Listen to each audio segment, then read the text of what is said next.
Legal. Espero que vocês estejam bem. Uma ótima tarde a todas, a todos. Ô Fábio e Breno, se vocês puderem me dizer, eu digo Fábio e Breno, porque vocês estão por aqui. Se vocês acessaram a plataforma, se estão gostando dela, alguma dificuldade? Não, eu tive, acho que no comecinho, que não conhecia a plataforma, mas depois foi bem tranquilo. Ela, de fato, é bem intuitiva mesmo. Ah, que legal. Porque eu abri aquilo que nós falávamos lá, tipo um drive, né? Uma pasta, Sim. e já comecei a colocar alguns textos lá. E aí a gente pode partilhar textos por ela mesmo. Fica mais Nossa. fácil do que abrir um outro Google Drive. Não, sim, sim.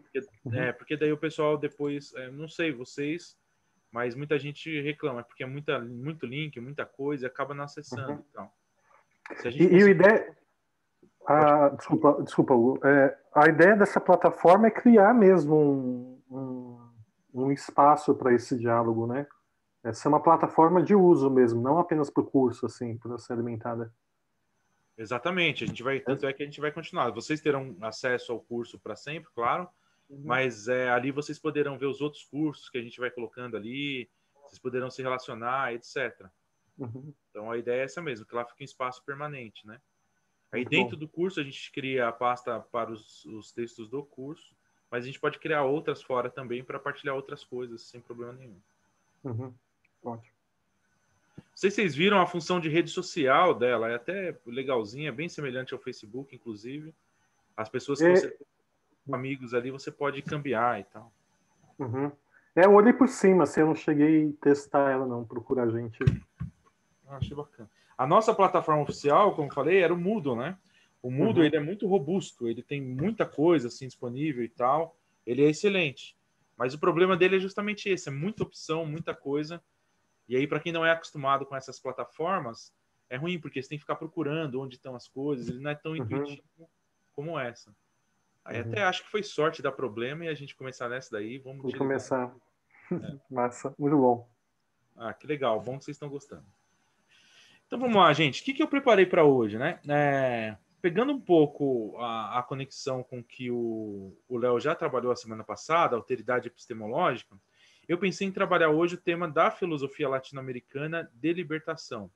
Então, comentar um pouco, de forma geral, o que é a filosofia latino-americana de libertação, né? Dar um panorama, assim, citar autores, autoras e movimentos dentro disso, porque é bastante amplo. Então, o objetivo é justamente mostrar a amplitude da filosofia latino-americana de libertação e, especificamente, a filosofia do Henrique Dussel, né? E aí falar uma síntese da filosofia do Dussel, que é o maior expoente, sem sombra de dúvidas, e aí, nessa síntese, aprofundar um pouco para a questão das lutas sociais hoje e para os movimentos sociais populares hoje. Tudo bem? Não sei se vocês vão gostar, se vocês já são leitores de Dussel ou alguma coisa assim, mas ainda que sejam, essa abordagem eu acho que dá uma amplitude da filosofia latino-americana em geral, que é uma coisa que eu vejo que não é tão simples nem tão comum. Eu estou procurando aqui no Zoom como eu faria para subir o slide aqui. Eu acho que o jeito é subir mesmo como partilhar a tela, né? Compartilhar a tela, porque não tem aqui a opção para subir, para colocar o slide aqui. Então vamos lá, partilhar a tela mesmo. Então, como eu estarei olhando para o slide, eu não verei vocês. Qualquer coisa, só ligar o microfone e falar. Gustavo, boa tarde, seja muito bem-vindo. E às vezes eu entro aqui no chat também para ver se vocês postaram alguma coisa no chat. Então vamos lá. Está aqui, deixa eu pegar aqui. Essa versão aqui tá boa.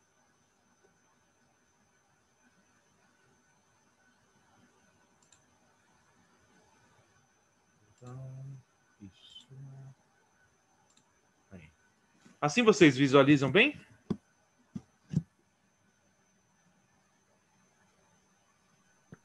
A gente ainda tem resolução baixa. Desculpa, não entendi. Nós não estamos vendo o slide. Não está? Vocês estão vendo uma tela do computador? Outra coisa, é isso? Isso, uma pasta sua. Ah, eu já abri o slide, deixa eu ver. Então, como eu faço? para ver o slide. Um novo compartilhamento, deixa eu ver. Não. Vou interromper esse e compartilhar de outra forma que eu quero compartilhar o quê? Aqui, agora acho que vai. Isso aí, inclusive com som, tal, beleza. E agora, vem? Agora sim. Ah, legal. Boa. Bom, então vamos lá. Falar da filosofia de libertação, né, em geral, né, latino-americana, é uma coisa muito ampla, porque tem de muitas vertentes, muitos movimentos, muitos autores, e não há consenso, né? Tem pouquíssimo consenso acerca, por exemplo, da origem da filosofia da libertação, né? Tem pouquíssimo consenso, por exemplo, em relação aos principais temas, né? Mas tem alguns consensos, quais eu vou trabalhar aqui hoje, né? Quais sejam? O primeiro deles, né? A filosofia latino-americana ela existe desde que existe a América Latina. Isso já é um consenso, né? Então, desde a invasão, por exemplo, e a criação da América Latina pelos europeus, já possibilitou aí a filosofia latino-americana, né? E aí você vai perguntar, mas Hugo, e os povos indígenas? Eles são anteriores, portanto, eles não entram na categoria latino-americana, né? Você tem diversos povos, e aqui nessa própria concepção de filosofia latino-americana, a gente reconhece as filosofias de cada povo, né, como filosofia, com o mesmo valor epistemológico das filosofias europeias. Então aqui tem essa distinção já. Primeiro, filosofias dos povos que já existiam aqui, os povos originários, por assim dizer, ou toda categoria que a gente for utilizar, perceba, isso é legal a gente já ter desde partida. Qualquer categoria que a gente for utilizar para poder tentar dar uma unicidade aos povos do que a gente chama de América Latina, ela é insuficiente. Então, indígenas, não diz nada. Povos originários, não diz nada. Então, né, toda vez que eu falar aqui os povos latino-americanos, eu quero justamente trazer nessa complexidade aqui. Eu sei que o termo latino-americano não é suficiente para abarcar todas as culturas, é claro, né? E eu sei também que antes de América Latina já existiam outros povos e eles já tinham as suas filosofias e elas são respeitadas. Inclusive, e aí eu acho que o legal dessa aula de hoje é poder justamente citar obras. Tem uma obra muito legal que é o Pensamento Latino-Americano anterior a 1492. Deixa eu pegar aqui, latino-americano, do ano 500, acho. Alguém até 1492, até 1492. Alguém conhece essa obra? Sabe onde a gente pode achar em PDF? Eu sei que eu tenho ela em PDF no meu computador. Deixa eu ver. Pensamento Latino-Americano até 1492. Acho que é de 500 a 1492. Quer ver? É uma coletânea muito legal. O Dúcio, inclusive, participou na organização dela. Eu não vou encontrar no Google, mas eu encontro aqui muitas vezes, por incrível que pareça, no meu computador. Fica mais fácil do que no Google. Eu quero mostrar ela para vocês porque eu acho que é muito importante. Às vezes, e aí, que tem acontecido, né? E que eu acho que é muito ruim, assim, para o pensamento crítico em geral, pensamento descolonial e também para a filosofia latino-americana. As pessoas ouvem falar agora sobre isso e aí começam estudando as obras recentes e ignoram toda a história já existente sobre esses movimentos, né? Isso eu acho que é muito ruim mesmo.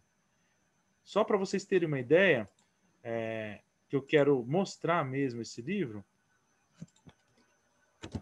porque ali já tem essa concepção mais acabada do que aqui.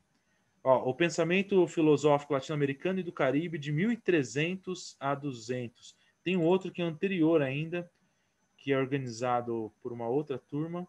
Esse daqui é do Mendieta, né? Ó, então esse daqui é bem legal. Histórias, correntes, temas filosóficos. É claro que depois eu vou disponibilizar tudo isso daqui para vocês. Essa daqui está completa também pelo Crefal. Só para vocês verem, vamos só dar uma espiada no índice. Ou, E aqui com ele já licença, faz... você está Pode falar. mostrando os livros na tela? Ah, estaria, desculpe. É, Vamos porque eu lá. tô vendo os slides. Tá, vamos lá, de novo. Tem uma coisa aqui que deve ser tela inteira. Chrome, pesquisa. Caramba, desktop. Desktop, eu acho. Vamos ver. Desktop, aí. Aí, vocês estão vendo agora? Agora sim.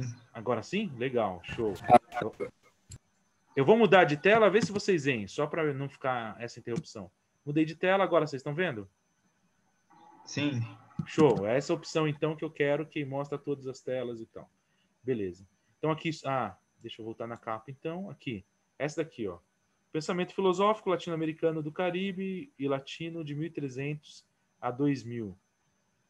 História, correntes e temas filosóficos. Vamos para o índice, só para vocês terem uma ideia, ó. Então, aqui começa algumas filosofias, ó, de alguns povos, Nautau, Maia, Tojolabal, Quechua, Mapuche, Guarani. É claro que é uma síntese aqui trazida dessas filosofias. Qual que é um primeiro problema aqui já? Né? E é um problema que a gente tem enfrentado agora, assim, de forma latino-americana em geral. Aqui você vê que são filósofos falando da filosofia desses povos. Né? Hoje a gente já superou isso, a gente tem cada vez mais a gente vem abrindo espaços para que esses povos falem deles mesmos, das suas próprias filosofias, o que seria o ideal. Né? Então, a gente vai fazer um curso agora, inclusive, pelo UFABC, com outras universidades, a gente está organizando, e aí vai ser dos povos indígenas falando sobre eles mesmos. Vai ser bem legal, vai ser um curso gratuito, pode deixar que vocês vão receber notícia dele em breve. No comecinho do ano, né? Está sendo organizada. Aí sim, bom, aqui a filosofia colonial na modernidade primeira, né? E aí diversos autores falando. Depois sim, então só para dizer, hoje a filosofia latino-americana ela já atingiu essa complexidade, né? De preferência que os próprios povos falem deles mesmos, das suas filosofias, né? Sabendo que nenhum termo vai englobar todo mundo, então o termo América Latina, filosofia latino-americana, ele é um termo simbólico, por falta de outro mais abrangente, de uma outra forma de se direcionar a ela, que a gente ainda não sabe. Então, aqui uma apresentação de diversas escolas filosóficas, correntes filosóficas do século XX, né, o antipositivismo, fenomenologia na América Latina, e aí vai, diversos outros, e temas filosóficos, né, a ética, a estética, a ontologia, a filosofia da história, enfim. Então, essa é uma boa coletânea, dentre outras. Né, tem diversas outras muito boas. Eu disponibilizo para vocês lá. Então, para dizer, quando a gente está falando de filosofia latino-americana, é toda essa amplitude, né? Dentro dessa grande corrente vasta, desde antes da existência da própria América Latina, você tem a filosofia da libertação, né? Então, a filosofia da libertação é uma expressão apenas da filosofia latino-americana, né? Essa sim já tem um pouco mais de consenso, né? Que ela nasce na década de 60, junto a tantos outros movimentos de libertação, inclusive movimentos intelectuais. Dentre eles, a pedagogia da libertação, Paulo Freire, o maior expoente. Não sei se vocês sabem, a pedagogia do oprimido ela nasce como pedagogia da libertação, depois muda de nome só, né? E surgiu um movimento daí, né, pensando isso. A psicologia da libertação, né? A sociologia de libertação, que depois se torna sociologia da dependência, ou teoria da dependência, né? Enfim, você tem diversos campos do conhecimento inaugurando seus movimentos de libertação no contexto da ditadura militar. Né? Então, esse é um marco aí, sem sombra de dúvidas, consensual. Mas, entretanto, todavia, né?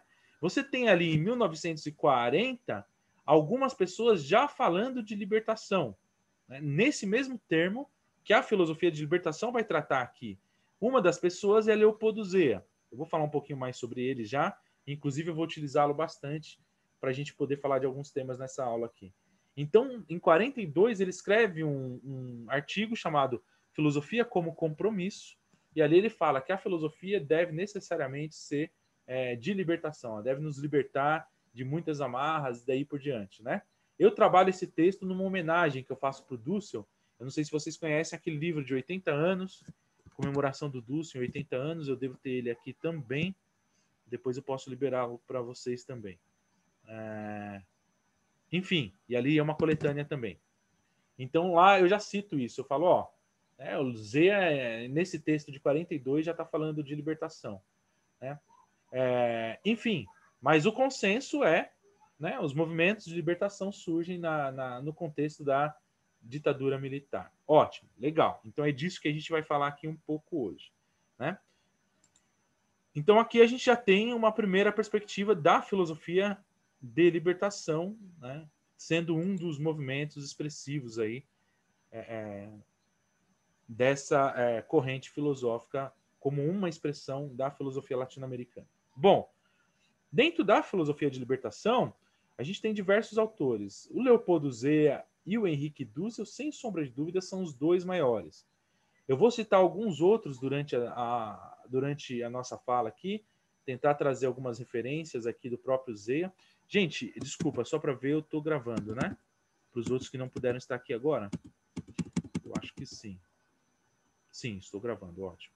Então, eu vou citando, né? Eu vou citar devagar e tal, para vocês poderem anotar ou não. Eu já conferi, esse link aqui já está quebrado, seria do texto, né, Filosofia Latino-Americana como Filosofia de Libertação, de 73, do Leopoldo Zea. Né? Depois eu passo ele para vocês, eu tenho ele no Drive aqui, mas não tenho o link para acessá-lo na internet agora. Mas eu passo ele também. O Leopoldo Zea é um cara bastante interessante, porque ele é um cara que não é da base marxista, né? Ao contrário de muitos outros filósofos da libertação, ele chega muito próximo ao liberalismo, na verdade, um liberalismo crítico ali e tal. Ele é um cara do governo mexicano, né? Ele tem uma função consular ali, né? Ele assume algumas missões políticas, né? Pelo México, etc.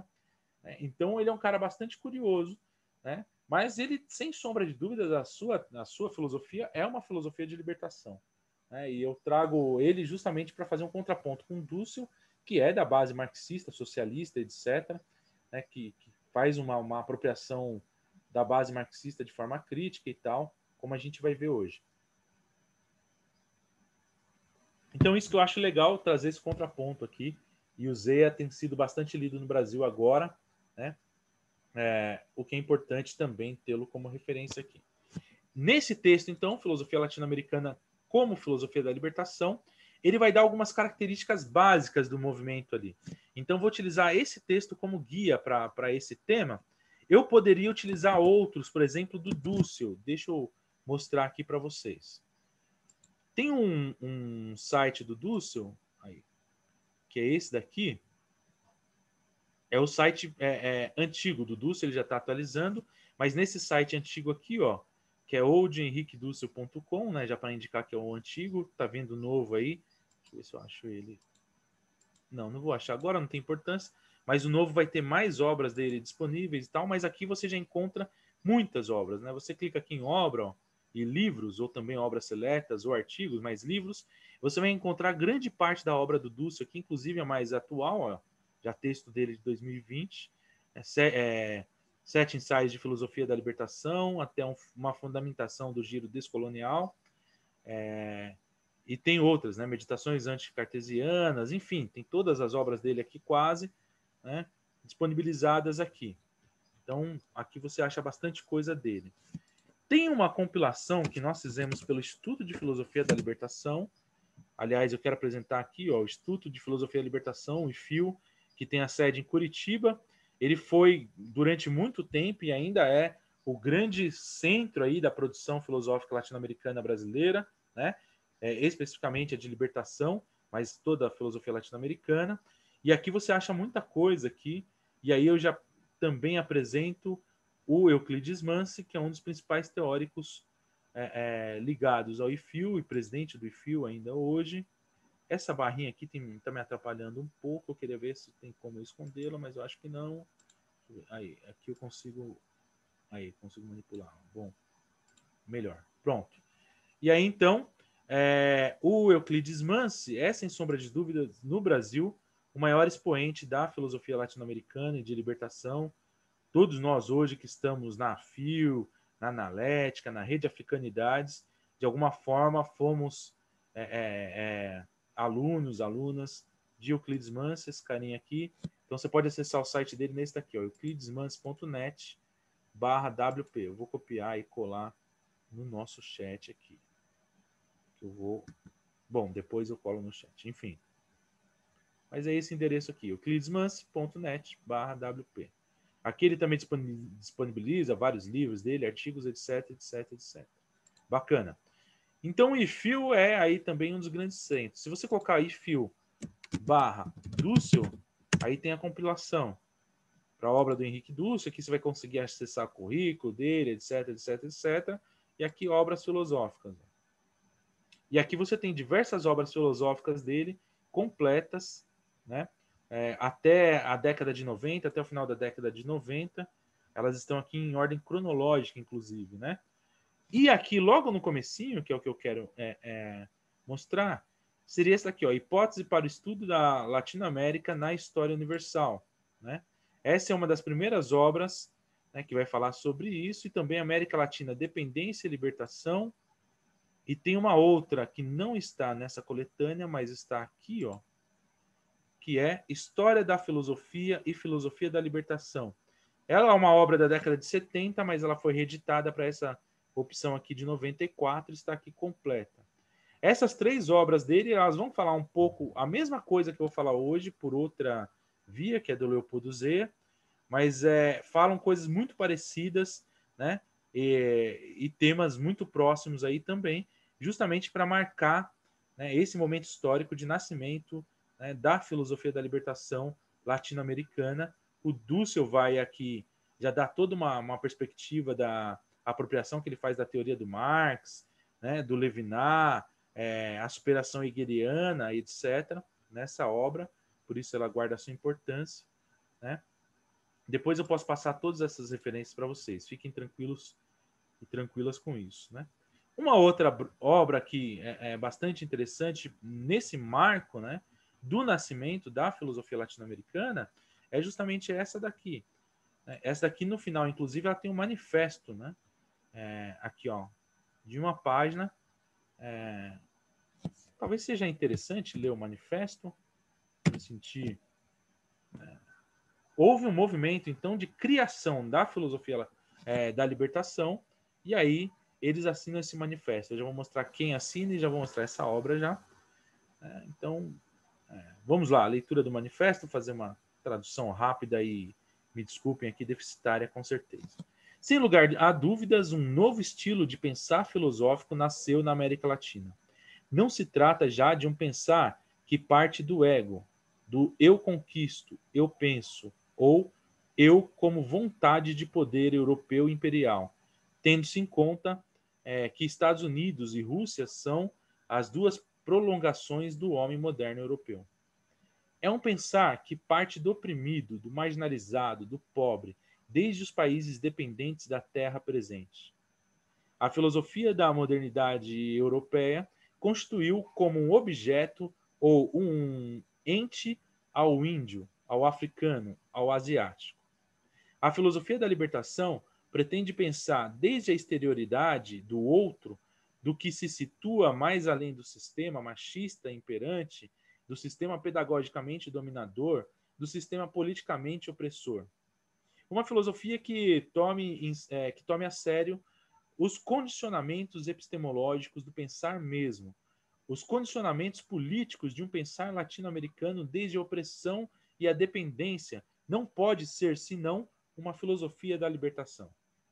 Em América Latina e muito próximo África e Ásia, a única filosofia possível é a que se lança a tarefa desconstrutiva da filosofia que os ocultava como oprimidos e logo o trabalho construtivo desde uma praxis de libertação, do esclarecimento das categorias reais que permitirão ao povo dos pobres e marginalizados ascender à humanidade de um sistema futuro de maior justiça internacional, nacional e interpessoal.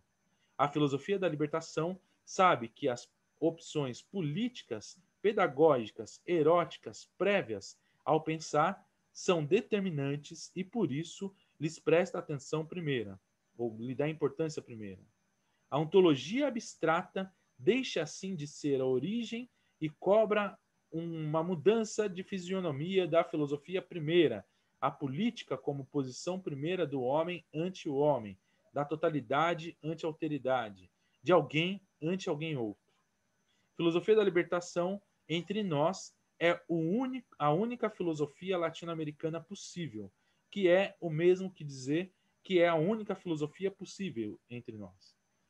O pensar filosófico que não tome devida conta crítica de seus condicionamentos e que não se jogue historicamente no esclarecimento e a libertação do povo latino-americano é agora, mas o será muito mais no futuro um pensar decadente, supérfluo, ideológico, encobridor, desnecessário.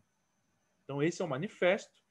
Esse manifesto ele eu não consegui encontrá-lo, só ele você acha aqui nessa obra do Dúcio, que é Hacia una filosofia de la liberación latino-americana, né? Ou até uma filosofia da libertação latino-americana. E aqui você encontra textos do Oswaldo Ardiles, Hugo Asman, Mário Casalha, Horácio Ceruti, Carlos Cullen, Júlio Desan, Henrique Dúcio, Aníbal Fornari, Daniel Guilot, Antônio Kinen, Rodolfo Cucci, Diego Pro, Agustin de Larrega, Arturo Roig e Juan Carlos Scanoni. Então, esses são os fundadores desse movimento nesse momento e assinam esse manifesto, né? E aí você vai encontrar texto de cada um deles aqui na obra. Pronto. Então percebam, gente, já dá para entender, né, essa complexidade, essa multiplicidade, essa amplitude, né, da filosofia latino-americana e especificamente, né, de compreender a filosofia latino-americana como filosofia da libertação. Essa é a grande questão aqui. E isso já nos dá uma série de argumentos, para podermos pensar algumas questões que eu ando bastante preocupado, né? Que muita gente, por exemplo, rechaça, né, a filosofia da libertação, sobretudo, mas também filosofia latino-americana, etc., né?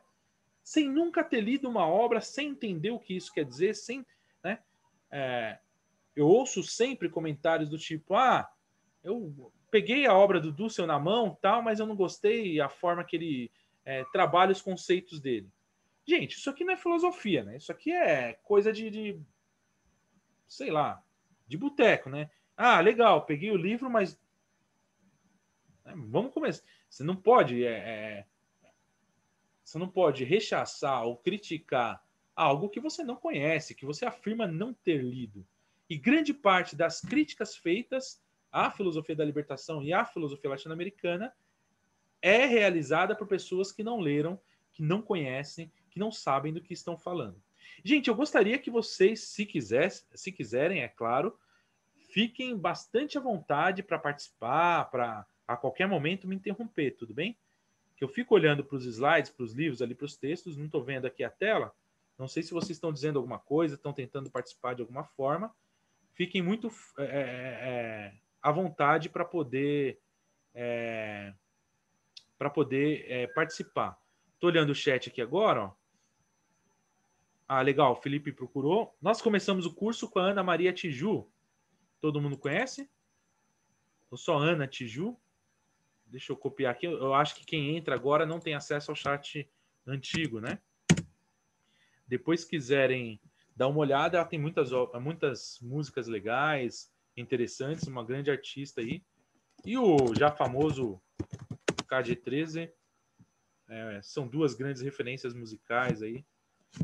Enfim, eu vou passando outras referências culturais também latino-americanas.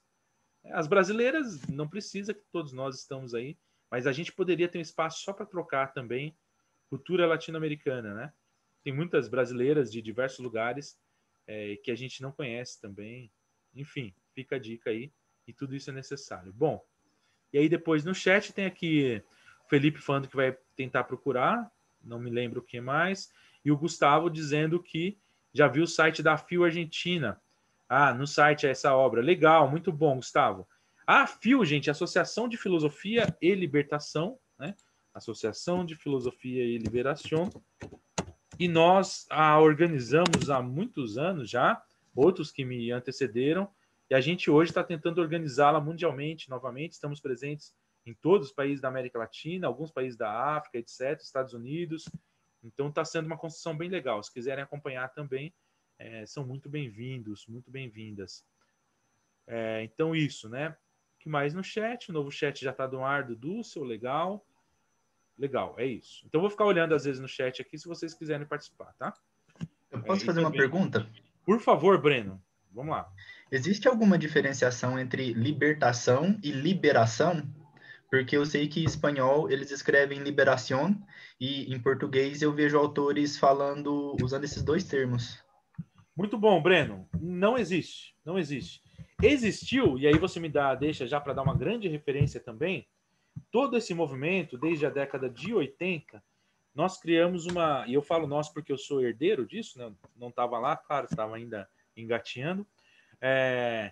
Mas criamos um periódico chamado Libertação Liberación. Deixa eu ver se eu encontro aqui. E aí, ali você vai encontrar muitos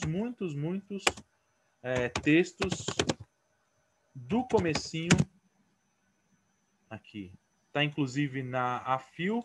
Tem outras versões dela que estão em outros lugares. Depois eu posso passar também.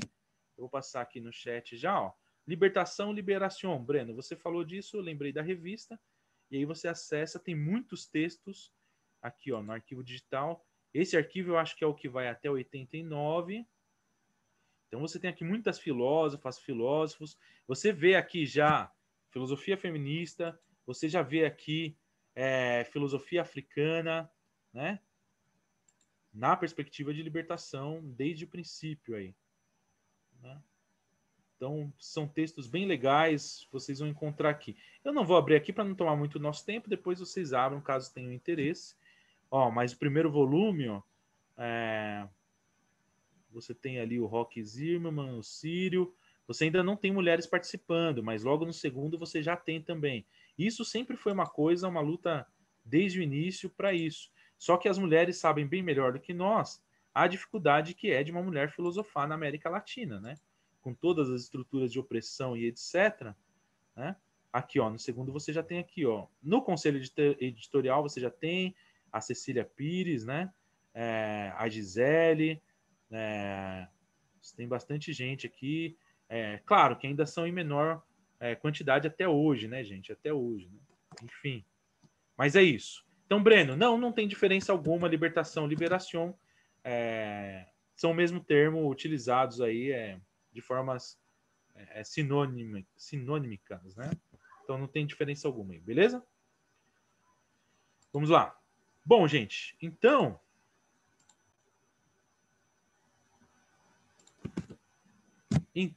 né?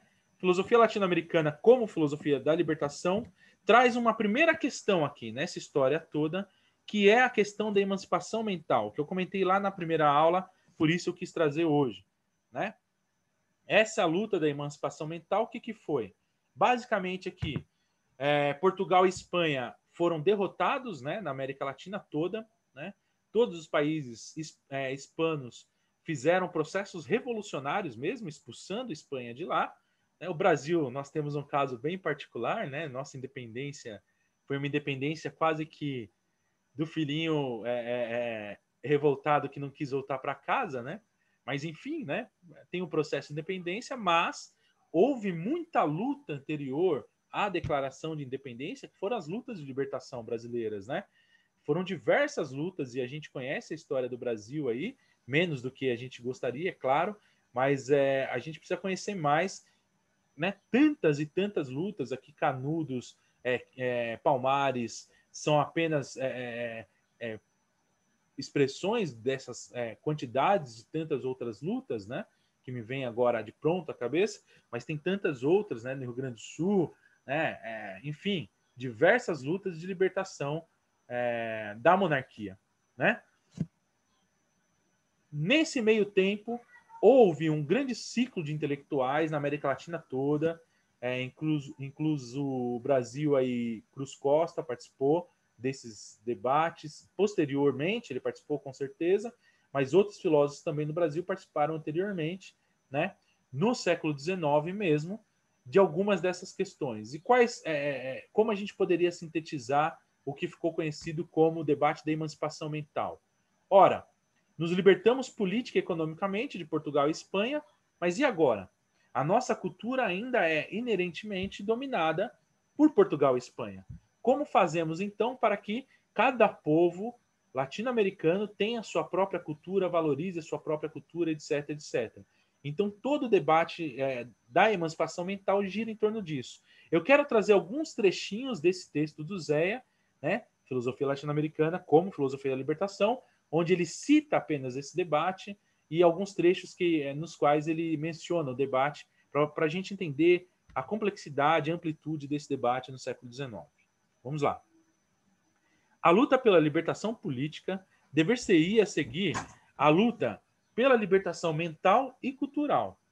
A longa luta no século XIX entre liberais e conservadores, federalistas e unitários, pipiolos e pelucones, dois partidos, dois movimentos políticos específicos ali. Futuro contra passado, civilização contra barbárie, foi expressão de novo ato libertário. Nessa ruptura, sem tempo para criar o futuro, a civilização que deveriam ser, se adotou os modelos estrangeiros, isto é, modelos tomados de outras culturas. Sejamos como Estados Unidos da América do Norte, pediam alguns dos próceres de emancipação mental da América. Sejamos os Yankees do Sul, propõe outro. Pensemos ou filosofemos à maneira inglesa e à francesa, pedem outros. Porém, por que não ao nosso modo?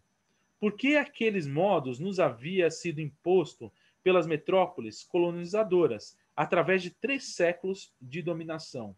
O que o Zéia está mostrando aqui para a gente é muito importante ainda hoje, né? Por mais que estejamos envolvidos em movimentos de libertação, em movimentos libertários, a colonização cultural é tão forte que muitas vezes a gente enxerga como libertação a repetição do mesmo, né? Processos também colonizadores culturalmente. E isso foi, no século XIX, foi muito difícil, né? Por quê? Porque cada solução apontada já apontava os seus limites, né? Então foi um processo muito longo aí, né? Durou décadas, né? Mais de 3 décadas de debates sobre isso, né? Girando conflitos, inclusive, etc. Né?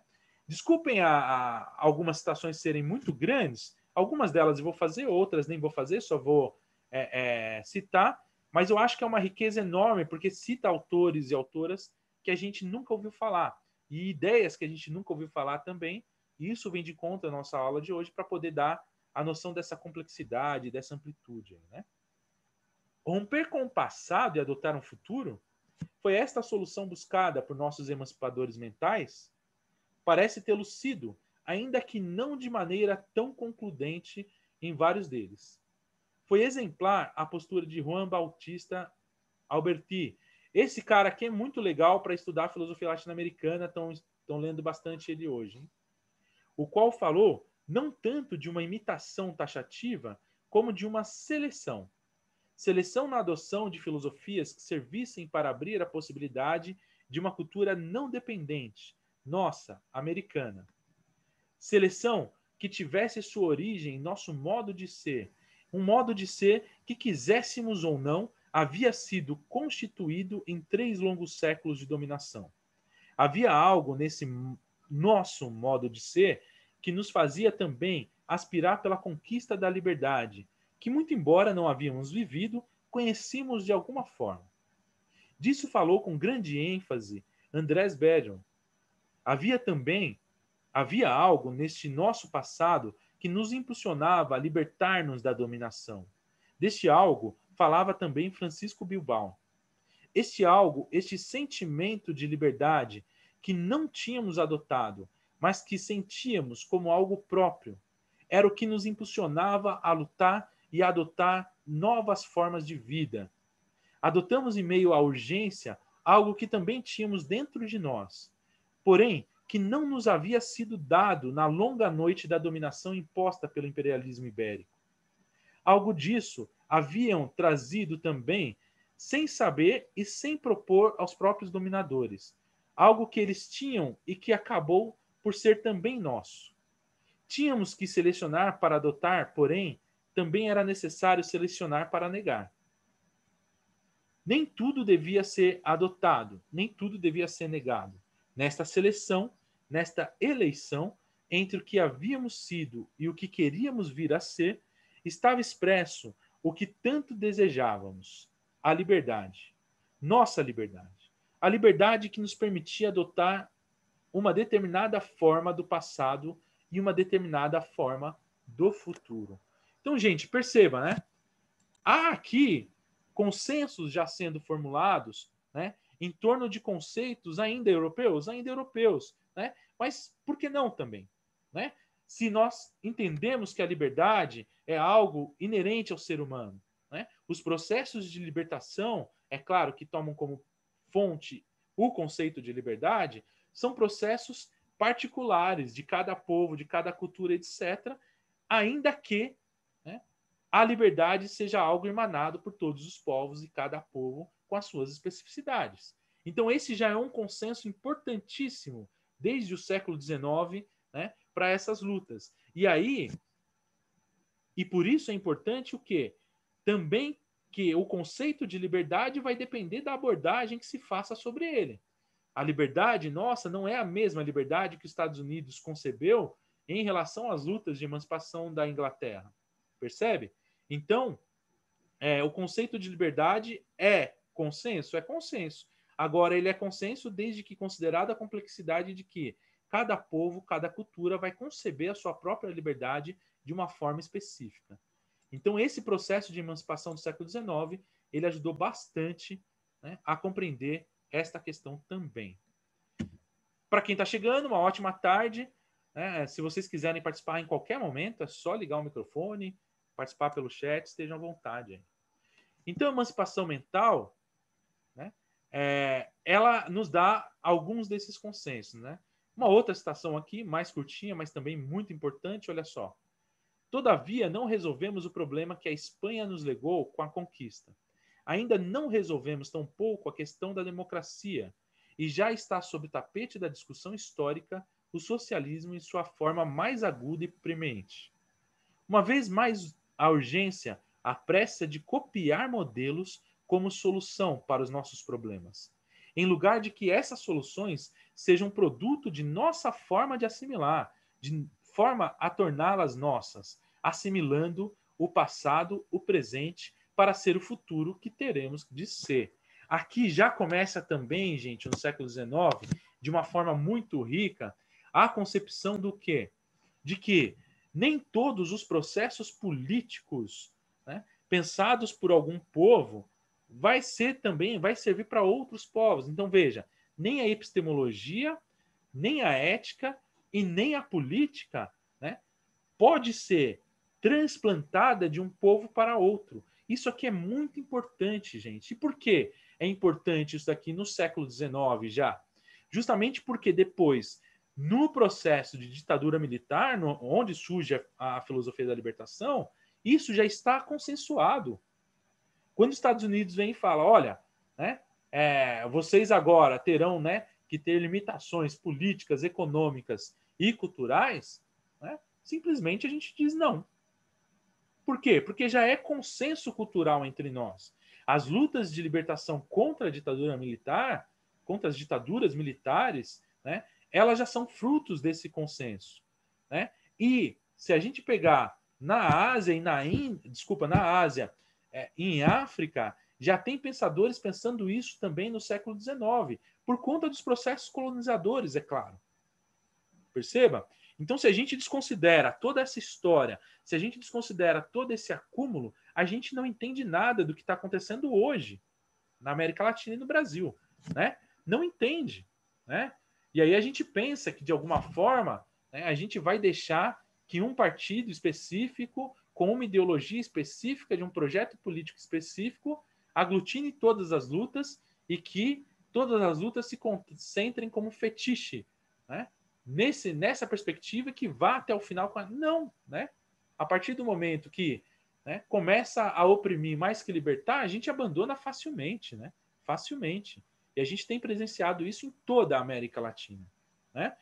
Daí que os golpes, né, E o avanço da ultradireita ganha espaço, é claro, né? E aqui a gente poderia conversar até sobre uma autocrítica, né? Até onde a gente pode abandonar processos, ainda que esses processos tenham problemas, né? E a Venezuela passa exatamente por isso, né?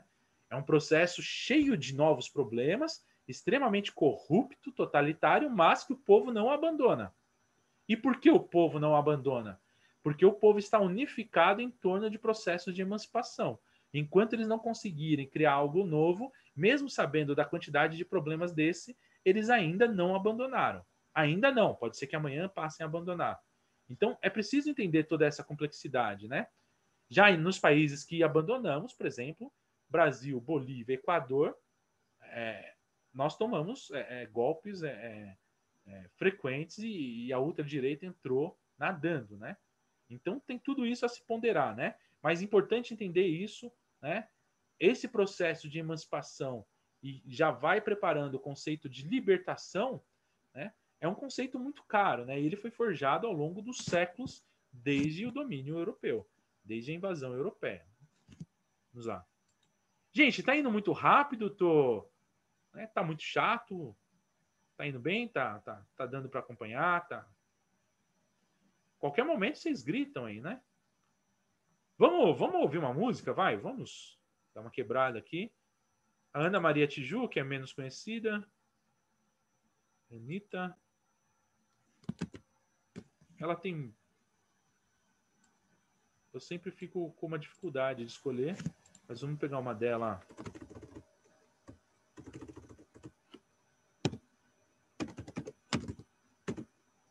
Antipatriarca? Boa.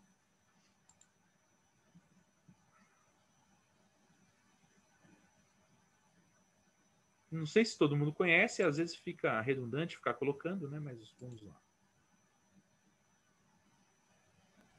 E aí a propaganda. Construir a presença online da sua empresa demanda esforço. E quando ela está pronta para conquistar o mundo,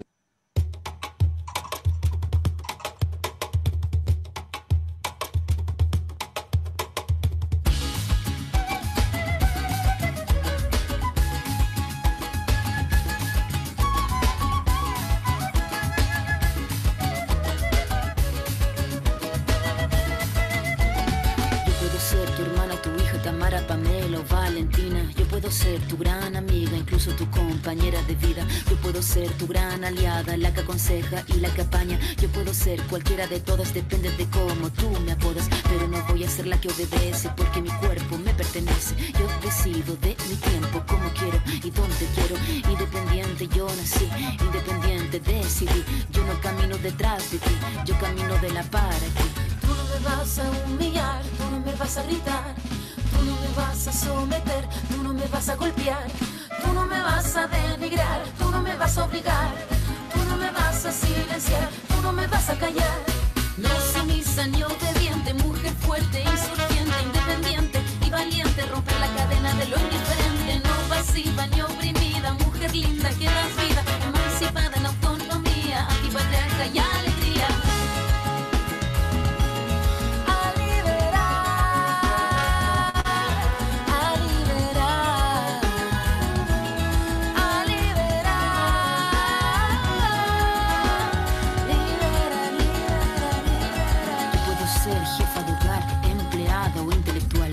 Ser protagonista de nuestra historia y la que agita a la gente, la comunidad, la que despierta la vecindad, la que organiza la economía de su casa, de su familia. Mujer libre se pone de pie y a romper las cadenas de la piel. Tú no me vas a humillar, tú no me vas a gritar, tú no me vas a someter, tú no me vas a golpear, tú no me vas a denigrar, tú no me vas a obligar, tú no me vas a silenciar, tú no me vas a callar. No sumisa ni obediente, mujer fuerte, insurgente, independiente y valiente. Romper la cadena de lo indiferente, no pasiva ni oprimida. Mujer linda que das vida, emancipada en autonomía, antipatriarca y alegría. A liberar.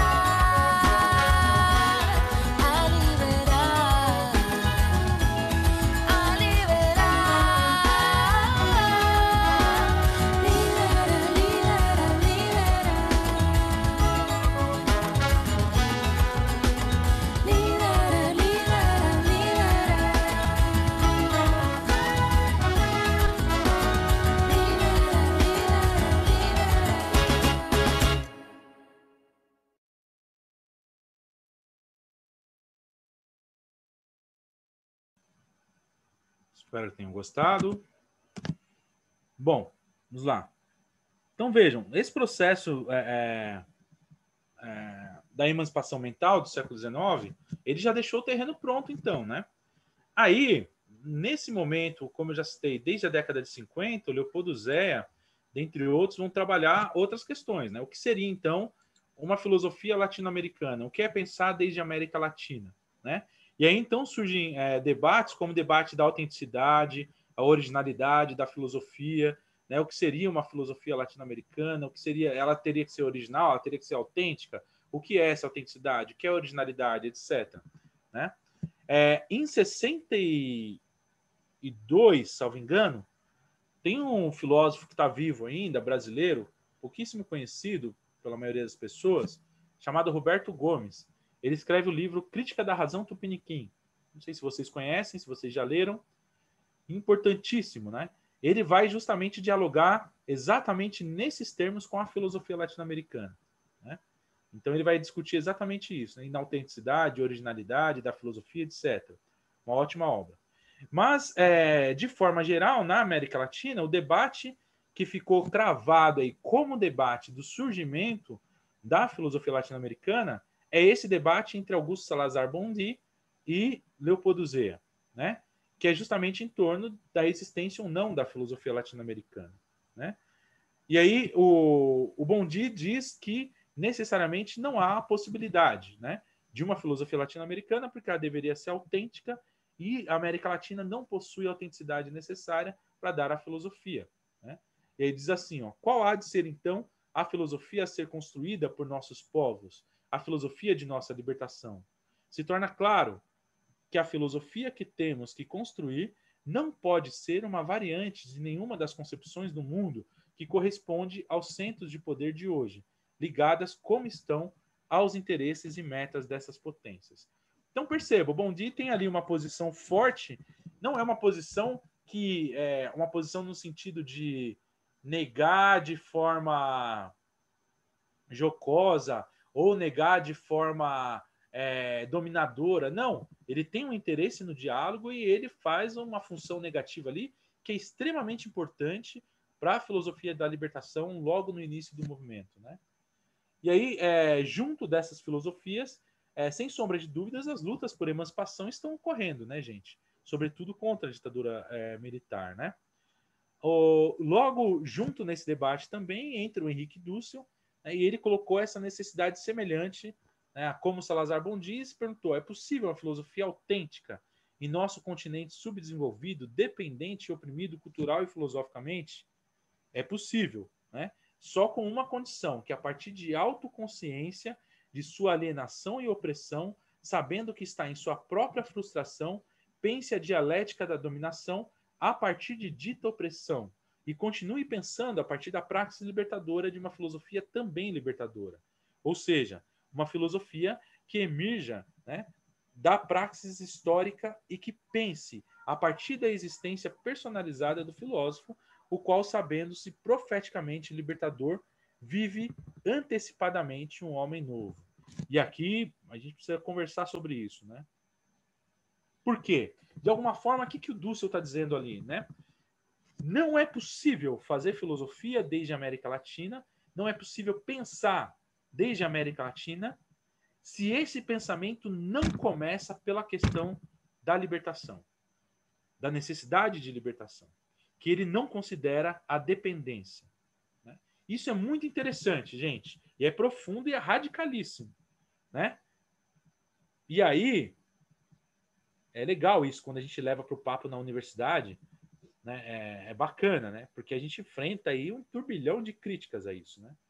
Não, como assim? Eu não posso filosofar sobre o que eu quiser, etc, etc. Pode, né? Pode, né? Uma vez eu escrevi um textinho, essas coisas de texto que a gente escreve e depois se arrepende, né? E esse texto ele entrou naquela coletânea Subjetividade na América Latina. Escrevemos a Suzy Pisa, o Dussel escreveu um capítulo, o Daniel Marpelli escreveu outro, etc. E ali eu escrevi um texto sobre escapar. O título do texto é Escapar de uma Caixa. Se você procurar ele, você encontra fácil. E eu coloquei o que ali? como que na academia brasileira, nos cursos de filosofia de graduação, nós configuramos uma caixa, né, sem comunicar aos estudantes, é claro, empurramos estudantes para dentro dessas caixas, né, e não dizemos para eles que existem. Eles vão se conformando a essa caixa e, ao saírem com diploma de filosofia, eles já saem formadinhos a continuar reproduzindo e colocando mais gente nessas caixas, né? E aí, nesse texto, eu trago uma citação que era, então, bastante desconhecida entre nós, que é uma citação do Kant. E aí eu escrevi junto com o Daniel Omar Pérez, que era, então, presidente da Associação Kantiana no Brasil, né? Ele escreveu um capítulo, eu escrevi outro, ele ficou primeiro muito irritado, mas depois ele entendeu, né? Tem um trecho lá do Kant, o Kant, quando ele fala... tem um texto dele que chama Comentários sobre as Doenças Mentais, uma coisa assim, depois eu posso passar o texto para vocês. E aí uma parte do texto, ele começa a falar dos negros. E aí, não sei se vocês já viram isso, agora a situação está bastante comum, ainda bem, não fui o único, não sou o único apanhado dos kantianos, né? Mas aí, tem um texto lá que o Kant vai começar a dizer, olha, os negros, quando se juntam, não fazem nada que presta. Né? Essa religião do fetiche deles, ele está dizendo isso literalmente, quase, gente. Se vocês quiserem, depois eu puxo a citação aqui e falo ela literalmente. Essa religião do fetiche, eles pegam um pedaço de pau, o negócio começa a adorar como se fosse sagrado, né? E aí, enfim, me dá até ânsia falar sobre isso. Ele vai falando, ele fala que eles fedem, e aí ele fala, quando se juntam mais de dois, tem que dispersar a paulada. Né? Immanuel Kant falando literalmente isso. O mesmo cara escreve a Crítica da Razão Pura, né? E aí a gente lê a Crítica da Razão Pura, ou pior ainda, a gente lê o Manifesto do Esclarecimento, né? Sem ter nenhuma noção do que aquilo quer dizer. O movimento do esclarecimento, e tem esse nome porque é um movimento racista. Esse movimento é racista na sua raiz, no seu âmago. É claro que os kantianos vão dizer que não. Mas se você pegar, você começar a estudar as fontes, começar a estudar que o Hume, por exemplo, tinha agência de escravos, né? Começar a estudar, né, as relações entre eles e as cartas trocadas entre eles, o movimento iluminista alemão, hoje eu falo sem o alemão, né? O francês eu ainda não pude estudar, mas o alemão eu falo tranquilamente. É um movimento racista. E o texto, a resposta à pergunta, o que é o esclarecimento, é um texto, é um manifesto de um movimento racista. Né? Se você ler com atenção aquilo ali, por exemplo, né? Só para ter um exemplo claro aqui, né? Como que, né? Aquele que não quer sair do estado de minoridade necessariamente é só por preguiça e covardia. Já viram isso? Presta atenção nisso lá. Está bem explícito. Aquele que não quer sair do estado de minoridade, ou ele é covarde ou ele é preguiçoso. Uma ou outra. Não deixa outra opção. Percebe? E aí, gente, vamos lá. Você pega hoje, no Brasil atual, vai. Vamos aplicar isso aí. Né? E eu começo por mim. Como que eu, aquilo que eu tenho em mim ainda de minoridade, não escapo dela por preguiça ou covardia? Eu sei que eu não sou nenhum dos dois, mas o barato é muito mais embaixo, né? O negócio é muito mais louco, né? Muito mais difícil você sair do seu estado de minoridade, né? E alcançar um estado onde você não tem a tutela de ninguém para falar sobre qualquer coisa, né? Num país que não tem um sistema educacional que preste, país dominado culturalmente e daí por diante. Esses caras só podem estar de brincadeira, né? Enfim, e aí a gente fala isso, pensa, não, mas você tem que entender os caras dentro do tempo deles, né? Vamos lá. 1551, a gente tem o debate de Valladolid, que é o debate onde o Papa Carlos V chama dois grandes filósofos para debaterem se os povos encontrados aqui são seres humanos ou não. Se há debate, é porque há uma consciência ética dizendo a gente precisa debater. E se a gente precisa debater, não é legítimo domínio, gente. Quem disse isso foi o Bartolomé de las Casas. Mas antes dele ainda, o Frei Montesino já dizia isso, antes do debate.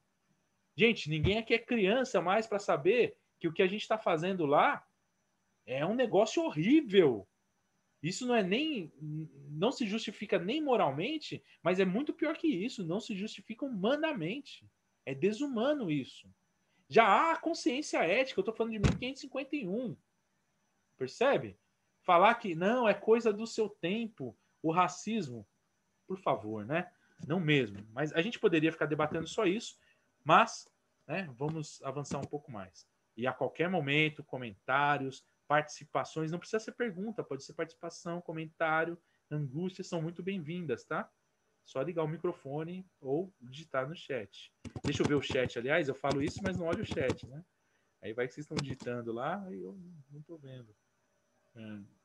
Não é esse aqui. Quem está lá? Chat. Opa, lá, já tem conteúdo. Ó, o Presley. Ah lá, isso que eu. Olha só, desculpa, gente. Vocês participando aqui. Ó, o Presley. Trecho mencionado pelo Hugo. Mas que já temos grande pessoa da filosofia moderna. O senhor Hume diz. Ah, muito legal. Obrigado, Presley. É a citação do Kant, né? Muito bom. E aí ele continua embaixo mais lá, ó. Misógino também, Felipe, sem sombra de dúvidas. O Nietzsche fala literalmente, as mulheres são coisas e devem ser domínio do homem, né? E aí as mulheres vão, tem mulher que vai lá e lê o Nietzsche como se fosse um grande revolucionário, né? A gente precisa estudar filosofia, né, gente? Precisa estudar filosofia, né? E aí olha a citação do Kant, que o Presley colocou ela toda aqui, ó. É só uma das, né? Uma das. Você vai pro... Tem um texto, eu passei acho que na primeira aula, né? O Daniel e a Suzy escreveram depois texto muito legal do racismo na filosofia eurocêntrica. Vocês lembram? Eu passei, né? Depois eu posso submeter lá também no nosso drive na plataforma lá. É isso daí, gente. É isso mesmo, né? Misóginos, racistas. E não, a gente não pode aceitar. Ah, é coisa do tempo. Não é, não, gente. Não é mesmo. Falar isso de um Aristóteles, falar isso dos romanos, no seu momento, tal, por conta da própria concepção de ser humano que é ali, tal. Né? Na cristandade medieval, o negócio já começa a ficar meio louco. Por quê? Porque há debate sobre isso. Essa é a questão. Eu acho que o critério é esse. Alguma vez debateram se isso é ético ou não? Ah, debateram. Se debateram, eu sinto muito, não tem como aceitar. Se não debateram, a gente pode estudar o avanço daquela ética, as relações culturais. A antropologia cultural ajuda a gente bastante nesses assuntos, viu? Ajuda muito. Eu tenho... A Crisley é antropóloga, né? Está entre nós. E ela nos ajuda muito com essas temáticas, né? Falando nisso, gente, a Cris e o Roger não estão aqui hoje, porque não sei se vocês sabem, surgiu um novo vírus na Bolívia. Ele tem efeitos muito próximos ao Ebola, então uma coisa dilaceradora, bem pior do que a Covid. E aí a Bolívia estava pensando em fechar a fronteira. E eles têm compromissos no Brasil logo mais, então eles tentaram sair de urgência do Brasil. Eles estão nesse trâmite, eu não sei se eles já conseguiram, já estão vindo ou não, mas estão nessa. Por isso que eles não deram o encontro de hoje, mas eu estou por aqui e a gente vai. E aí, se não der tempo, não, com certeza, a 8ª aula, que era a minha, que eu não quis dar hoje, porque ela tem uma sequência temática, eu posso gravá-la depois e disponibilizar sem problema nenhum. Ou a gente aumenta o encontro também, se vocês quiserem, e faz também, sem problema nenhum. Também. Beleza, vamos lá. Então, vamos avançar mais um pouco aqui.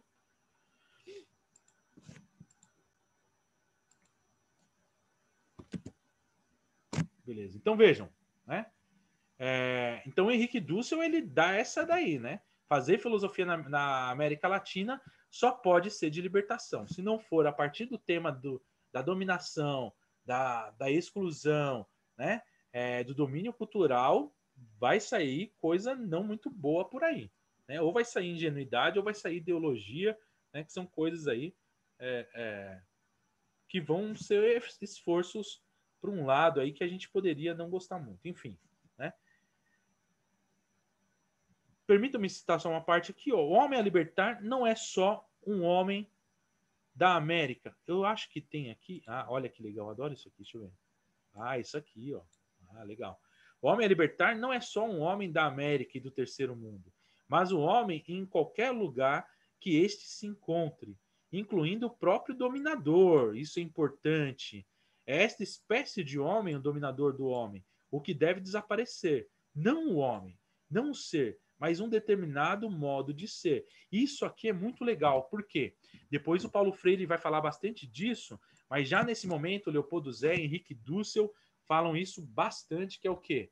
Nós não queremos matar o burguês para poder superar o capitalismo, né? Porque isso seria uma barbárie tão grande quanto a que a gente recebe. Percebe? Então, o que a gente tem que fazer? A gente tem que criar processos de libertação e lutas de libertação É claro que isso não quer dizer pedir licença, pedir para o burguês partilhar a sua riqueza, né? Por favor, claro que não, né? Mas construir lutas de libertação que, né, não sejam outra opressão contra ninguém, que não tenham processo de opressão, que não seja a partir da violência, porque a própria violência é o que rege esse modelo de sociedade. Então, se eu criar um processo de libertação a partir da violência, eu estarei, na verdade, fortalecendo a própria violência, que é a gênese desse processo. E aí tem aquela questão, né? Ah, vamos superar o capitalismo, né? Vamos, mas e aí? E depois, né? Por exemplo, superar o capitalismo não quer dizer, claro, e hoje a gente tem como consenso isso, que eu supere o machismo, que eu supere o patriarcalismo, que eu supere o racismo e etc, etc, etc. O capitalismo é um grande problema, Acentuou demais as opressões, acentuou demais. Precisa ser superado? Sim. Mas já que vamos superar ele, vamos superar também outras coisas tão importantes de serem superadas quanto ele, né? Que nossa luta por libertação, nossa superação do capitalismo seja para algo melhor e não pior, né? E aí vem aquela coisa, né? Socialismo ou barbárie? Ah, legal, né? Então, o que você está chamando de socialismo, meu filho? Ah, isso, tá. Legal. Isso, de alguma forma, não pode ser tido também como barbárie se eu quiser forçar os povos indígenas a serem socialistas desse jeito, por exemplo? Aí já vem os grilos cantando, né? Porque não tem resposta, né? Toda vez que eu afirmo um modelo de libertação e nego todos os outros, esse modelo não é de libertação. Ele é tão violento quanto aquilo que a gente tem hoje. Percebe? Então essas discussões já estão ali na década de 60, gente. São discussões que a gente não precisaria voltar hoje, né? Mas que é legal a gente perceber que já estão ali, porque a gente já consegue hoje ir criando consensos progressivos aí muito maiores, né? Então por isso que às vezes é muito difícil, né? É muito difícil você chamar pessoas que de fato queiram construir processos de libertação. Por quê? Porque eles são demorados, porque eles são chatos, porque eles são coletivos, porque eles são comunitários. Né? E comunitários aqui é diferente de coletivo, porque não é só uma junção de pessoas, né? Mas comunitário quer dizer um grupo de pessoas que comungam os mesmos valores. Olha que difícil isso, né? E qual é o critério primeiro? É o valor de libertação. A gente quer libertar. Se a gente quer libertar, a gente não pode oprimir. Se a gente não pode oprimir, a nossa prática tem que condizer aquilo que a gente quer fazer. Eu estou falando aqui ao mesmo tempo de Paulo Freire, de Zea e de Henrique Dussel. Os três são consensuais nesse sentido, né? E aí é isso mesmo que essa citação aqui está dizendo, né? E aí cito o Sartre, inclusive, etc. Eu não vou ficar enchendo vocês de citação hoje, não. Se você quiser, depois você dá uma olhada. Eu vou submeter, inclusive, esse slide, tá? Para você ter acesso a ele ali. Então, só vou citar alguma coisa que seja essencial mesmo. Aqui, esse aqui é legal, porque vai justamente nesse sentido que a gente está falando. Ó. Pensamos que... Como que eu faço para tirar essa barrinha daqui agora? Aí. Não é isso. Aí. Pensamos que, fechando os olhos para o nosso passado e para o nosso presente, íamos saltar milagrosamente para a liberdade.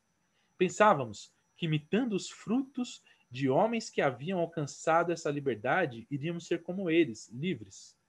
Não imitamos estes homens na atitude que tornou possível esses frutos, mas tratamos de remediá-los, dando origem apenas a paródias de um mundo que não podia ser nosso e não poderia sê-lo, precisamente porque iniciamos não considerando esse mundo como nosso. Quer dizer, se nós queremos, de fato, construir um novo mundo, nós precisamos construir no aqui e no agora, no já, né? Eu tenho que me envolver com isso, né? A minha prática precisa ser já a prática desse mundo, porque é a minha prática que mostra que esse novo mundo é possível. Não é a teoria que eu estou falando aqui e que eu posso praticar. E como isso é difícil, né, minha gente? Como é difícil tirar todo o machismo, todo o racismo, né? Como é difícil lutar contra isso e, ao mesmo tempo, não praticá-los, né? Não praticá-los. Esse é o mais difícil, né? É por isso que os processos de libertação demoram. Eles demoram, mas eles são muito produtivos, né? E eles acontecem, eles estão acontecendo. Só cego não vê, né? Eles estão acontecendo mesmo, gente, agora, né? agora. Quando a gente tem uma edição, né, uma publicação de pensadores indígenas brasileiros, né, você fala, putz, há 10 anos atrás você não imaginaria isso. Você não imaginaria isso. Isso está acontecendo, gente. Quando você tem ali, né, economias locais ali, né, empregando pessoas, permitindo que as pessoas se libertem economicamente, politicamente, culturalmente, em diversos lugares do Brasil e do mundo, você diz, poxa, está acontecendo, né? No Brasil, hoje, a gente tem 106 moedas. Não sei se você sabe disso. 106 moedas cadastradas no Banco Central, né? Qual que a gente conhece? Uma ou duas, no máximo, né? O real e mais uma, né?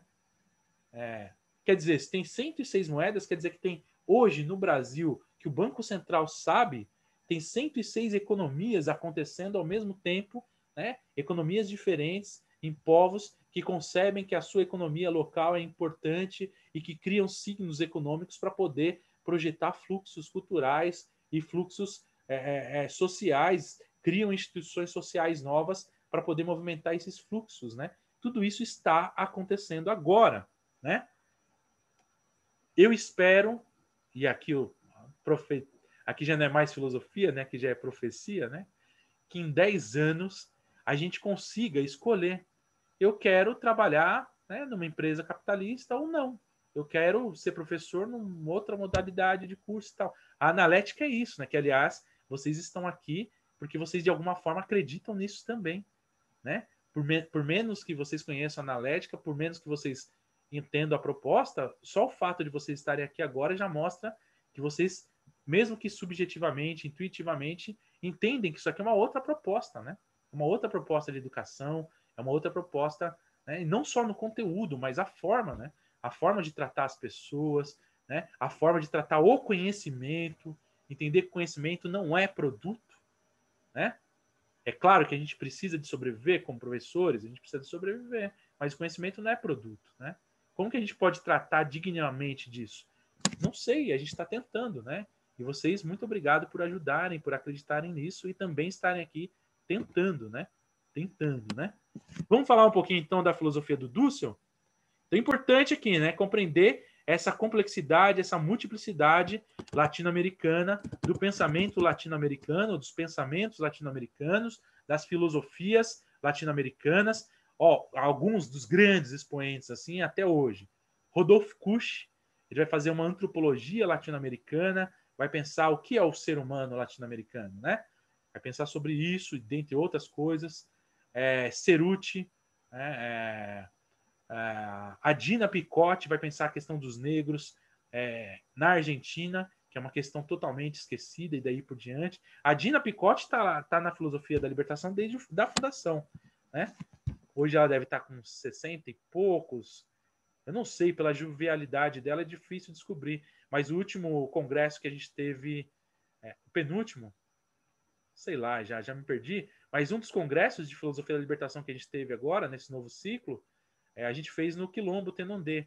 E aí a Dina Picotti estava lá no meio do Quilombo, andando para lá e para cá, né, sujando o pé de barro, ainda hoje, né? 70 e deve estar com 73, 74 anos já. Enfim, né? Muitos e muitas, né? No Brasil vocês já estão mais acostumados, já estão acompanhando pela Fio Brasil e tal, mas eu poderia citar a Neuza Silva Vaz, a Magali Mendes, as duas do Rio Grande do Sul, né? A Gisele Knorr, lá para o lado de Londrina, né? Mais para o norte ali do Paraná, o Euclides Mâncio, eu já citei, e aí tem a Djubênia, né? Machado entrando agora no cenário bem forte. Enfim, né? No Brasil a gente tem uma multiplicidade muito grande hoje, né? Muito grande, graças a nós, né? E ao nosso esforço, né? Então vamos lá. Falar do Henrique Dussel, então, eu vou tentar fazer uma síntese aqui da filosofia do Dussel, apontando alguns conceitos principais, indo para a política e terminando aí nas lutas emancipatórias atuais, nos movimentos sociais atuais. Vamos lá.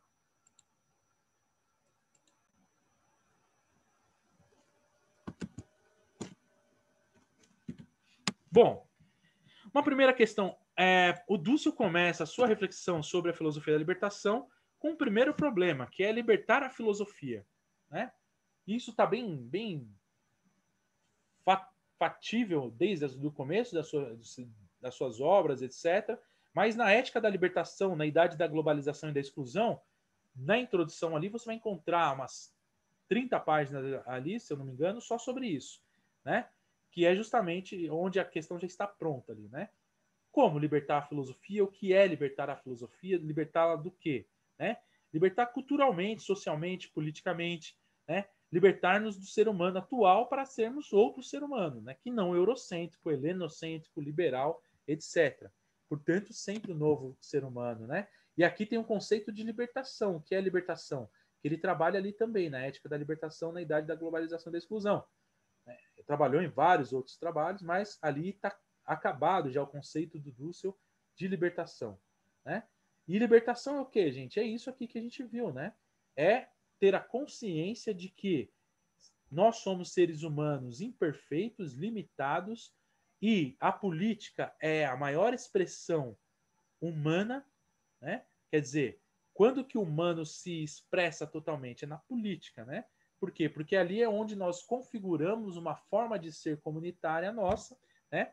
E ali é onde nós teremos essa expressão.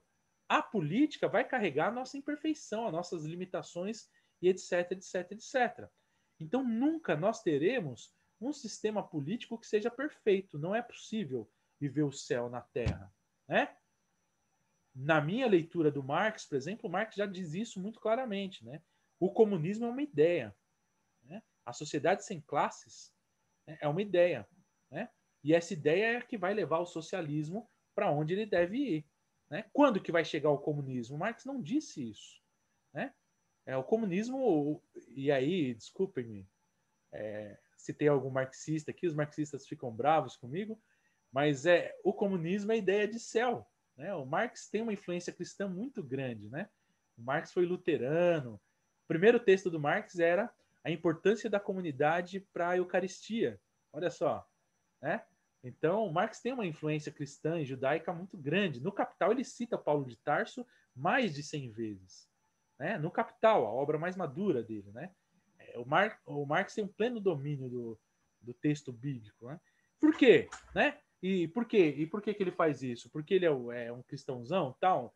Não, né? Porque ele entende que a tradição judaica cristã tem uma grande influência na cultura ocidental, né? E não importa se até o fim da vida ele afirmou isso ou não, ele nunca negou que ele fosse cristão, ele nunca negou que ele fosse judeu, né? Então não dá para saber o que ele era, mas o ateísmo dele dá para saber muito bem o que era, né? Eu escrevi um texto só sobre isso, o Dussel tem vários textos sobre isso também, que é o quê? Né? O ateísmo de qualquer religião que oprima, né? Qualquer religião que oprima. Esse é o ateísmo do Marx, né? E ele disse literalmente que o socialismo vai chegar no estágio de evolução que ele não precisa mais, inclusive, nem supervisionar as religiões, porque não será possível a religião que oprima. Então, se tiver religião, tudo bem. Por quê?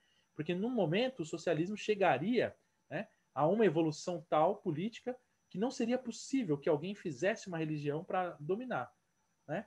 Essa é a ideia do Marx sobre o ateísmo, resumidamente aqui falando, é claro, né? Então, é isso, né?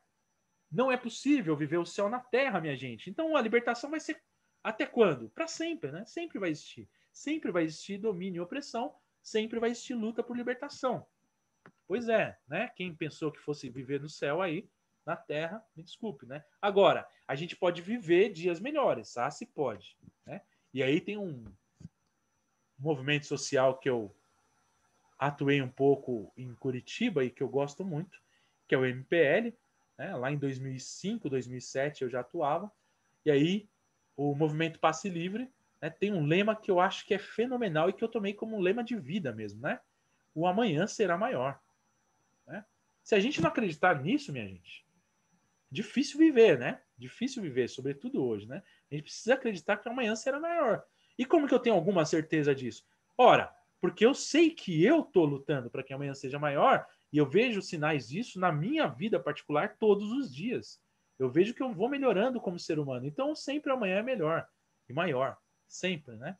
E isso já me conforta de alguma forma a continuar a viver. Agora, se eu estaciono na vida e falo que a vida é uma grande merda mesmo, e fico reclamando de tudo e não levanto a bunda da cadeira, aí vai ser difícil viver mesmo, né? Então, libertação é isso, né? Libertação começa de mim, né? Começa por mim, né? E se estende, né? Se estende, né? Então, eu posso libertar alguém? Eu posso ir lá levar a libertação para alguém? Claro que não, né? Claro que não. Aquela coisa, educação liberta, né? Educação liberta? Ela por si mesma não, né? E o que liberta, então? De novo, Paulo Freire, né? Ninguém liberta ninguém, ninguém se liberta sozinho, nos libertamos em comunhão, mediatizados pelo mundo, né? Mesma coisa educação, ninguém educa ninguém, ninguém se educa a si mesmo. Nos educamos em comunhão, né? Então, veja, é isso, né? Libertação é isso, né? Não tem outra coisa. O Dussel, então. Para o Dussel, a filosofia latino-americana começa desde que a invasão europeia, né? Então, a filosofia latino-americana desde aqui. O debate de Valladolid é o grande marco ético dele, né? E eu acho isso bem legal, né? Porque ali já está em sombra, já está ali revelado o ego conquiro, né? Que é o quê? Eu conquisto, né? Eu conquisto independente de qualquer coisa, né? Então aqui é um marco ético, o marco de uma consciência ética existente de que aquilo era uma possibilidade de mal, mas ainda assim não há ali, por parte da igreja, né, que é quem está promovendo o debate, uma decisão. E isso quer dizer, ela foi sim, né, coadjuvante, para não dizer protagonista mesmo, no mal causado ao extermínio de mais de 70 milhões de pessoas no domínio da América, né? Então, não, se você ainda não sabia desse dado, não assuste, é isso mesmo.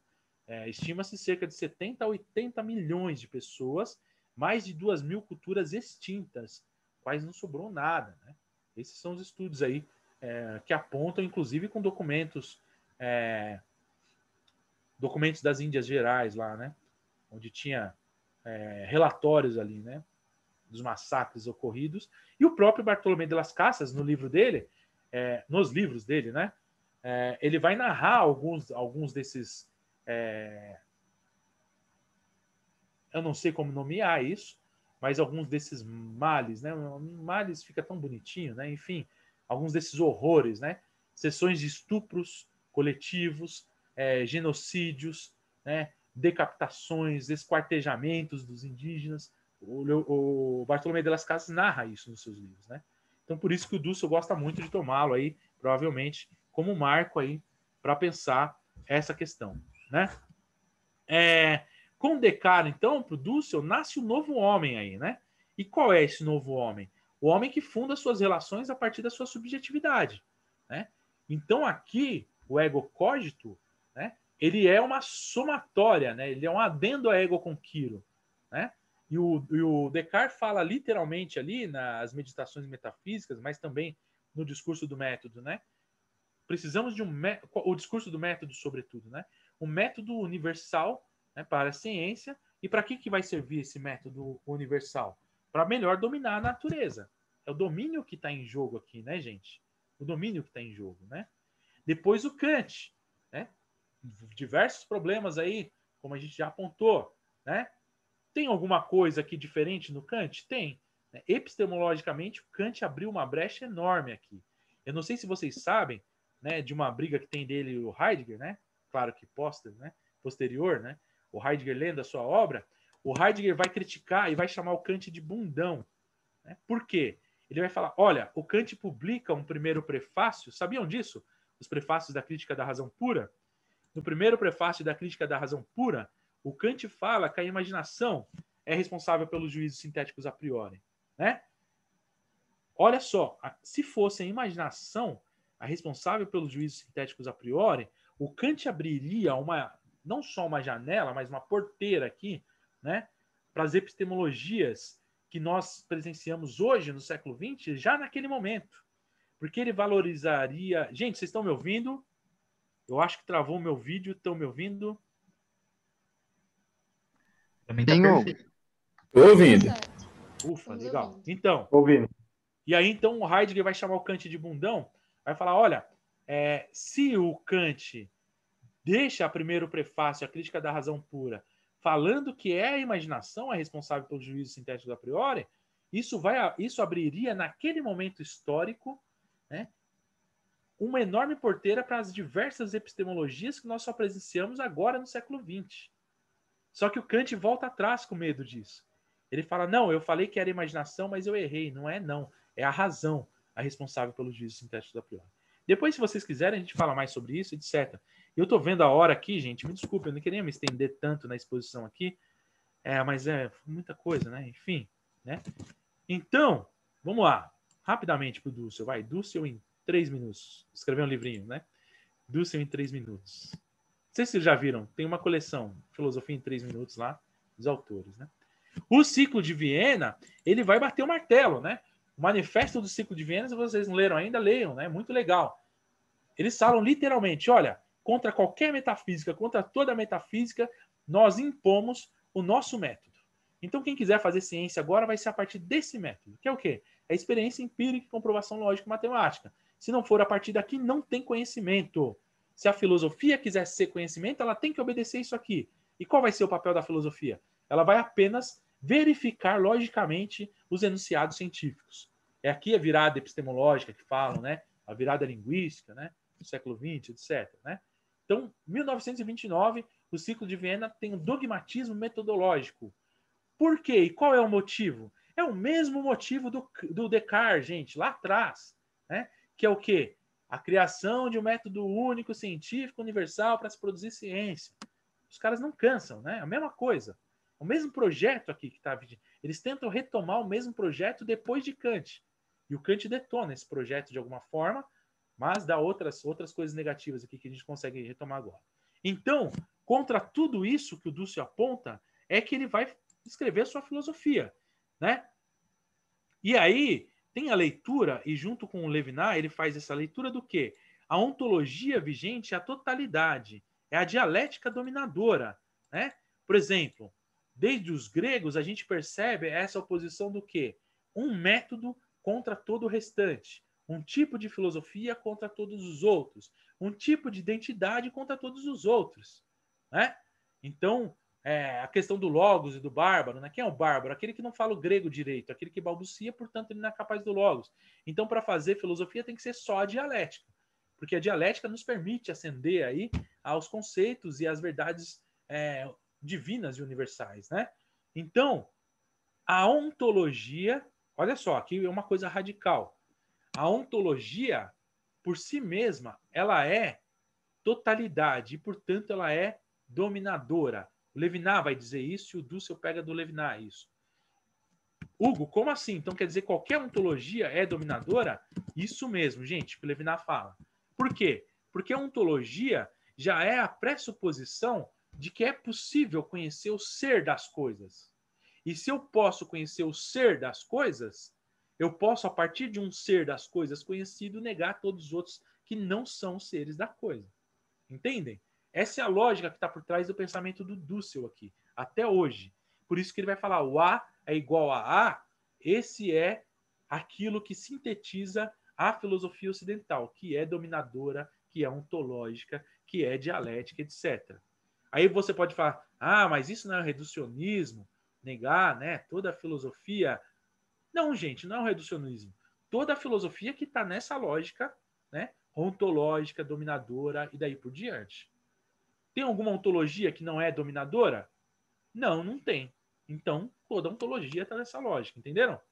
Agora, tem algum filósofo europeu que não é ontológico, que não tem a ontologia como filosofia primeira? Tem.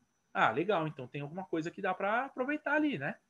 O Levinas, por exemplo, vamos aproveitar. O Kierkegaard, o Marx, o Hegel, tem alguma coisa neles que não seja dominadora? Tem. Então, legal, dá para aproveitar.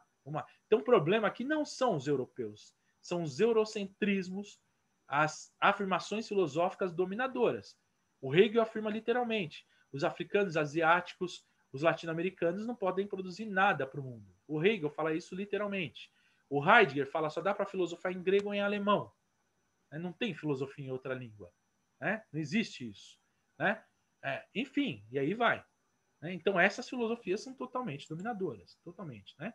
Então, tem que superar. E como que a gente supera essa ontologia, essa totalidade dominadora? né? Então a gente tem que fazer aqui uma superação ética da ontologia. Por quê? Ora, eu estou partindo de um pressuposto ético para negar a ontologia.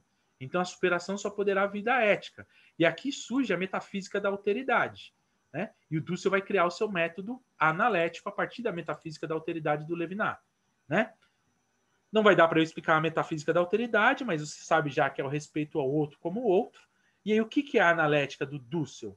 É a partir do rosto do outro que sofre como rompimento da totalidade vigente. Esse é o princípio da analética dusseliana. E daqui vem a analética, gente. Olha só que bonito, né? Poético, né? Então, é poético, mas é também responsabilidade, é também luta, é também, né? Isso, né? Comprometimento, né? Aquele outro, aquele que está de fora, aquele que eu não posso compreender ontologicamente, portanto, a minha relação com ele não é uma relação epistemológica, ontológica, mas é uma relação ética. Eu tenho que me aproximar desse outro, né? Desse rosto do outro que me revela o sofrimento e tentar ver ali se eu posso ajudar de alguma forma. É isso, me colocar a serviço do outro. Isso é analética, né? Esse é o método analético do Dussel. Isso acontece em quais dimensões? Em todas as dimensões da vida. O Dussel divide as dimensões da vida como erótica, né, que é a dimensão dos afetos, não é só do coito, o coito é o ápice, mas não é só o coito, é toda a dimensão dos afetos, então a erótica é muito ampla. Pedagógica, todas as relações de construção de conhecimento, não é só a pedagogia, que é só um método de ensinar, não é só isso. Todas as relações de construção de conhecimento são pedagógicas. E política, né? Que são todas as relações entre nós, né, seres iguais na polis, nas instituições sociais e, portanto, a política. Toda a relação minha com meu irmão, com a minha irmã, são relações eróticas, Podem ser pedagógicas? Pode ser, e também podem ser políticas. Todas as nossas relações, elas atravessam, de alguma forma, algum ou todos esses três âmbitos. Não há uma relação hierárquica aqui, não tem hierarquia. Elas acontecem de forma complexa no cotidiano. E o Dussel fala, essas três relações, elas precisam ser atravessadas de forma antifetichista. Eu não posso fetichizar, né, nada nem ninguém nessas relações, né? Ela tem que ser ética, portanto, tem que respeitar a alteridade das pessoas em todas essas dimensões, né? E tá faltando a anti-hegemônica também, né? Porque anti-hegemônica, sempre eu preciso ver qual é a hegemonia. A hegemonia sempre vai oprimir, sempre vai surgir, né? Questões opressoras, hegemonicamente na erótica, na pedagógica e na política, e eu tenho que lutar pela libertação delas. Olha só que delícia aqui, pegar a erótica, por exemplo, que é o que eu quero fazer agora no doutorado, e você pensar, muita coisa aqui na erótica é tido como libertária, libertadora, mas na verdade é extremamente opressora. E aí isso foi muito legal. Tem uma aluna minha que é aqui na PUC Campinas, que é feminista, militante, radical, e ela sofre muito por quê? Porque ela é extremamente contra a prostituição. E aí ela faz toda uma filosofia a partir disso, né? Ela faz toda uma filosofia a partir disso, né? Então, vejam, interessante isso. Por quê? Porque ela defende filosoficamente que a prostituição é opressão, não é libertação. E quantos movimentos aqui sexuais, né, com cara de libertários, na verdade, eles aprofundam os domínios, as cadeias de opressão da própria sociedade vigente que eles dizem libertar. Interessante, hein? Na pedagogia, nas pedagógicas também acontece isso, na política também, é claro. Também. Quantas pessoas se dizem de esquerda, mas, né, é aquela coisa, né? O esquerdomacho, acho que é um termo belíssimo, né? O quanto de mim não é de esquerdomacho, percebe? Tem muito, gente. Eu tenho que assumir esse troço aqui e tenho que lutar contra isso, né? O primeiro movimento de libertação é esse, né? Mas não é só isso. Na minha limitação, nas minhas tenras possibilidades, o que eu posso fazer, né, pelo outro que sofre também? Então, ao mesmo tempo que eu estou me libertando, eu preciso também, né, me doar pelo outro, né? Porque senão a vida fica uma bosta, né? Se for só eu também, não tem graça. E aí depois a gente pode falar disso também. Então, antifascismo, já falei. Gente, eu estou correndo demais aqui, que é para poder a gente dialogar um pouquinho, desculpem-me aqui. Tem esse esqueminha aqui do Dussel, tem uma versão dele mais ampla, que é essa aqui, ó. Essa aqui que não é essa aqui, na verdade. É essa aqui. Mas para mim chegar aqui, deixa eu começar. Vai, vamos lá.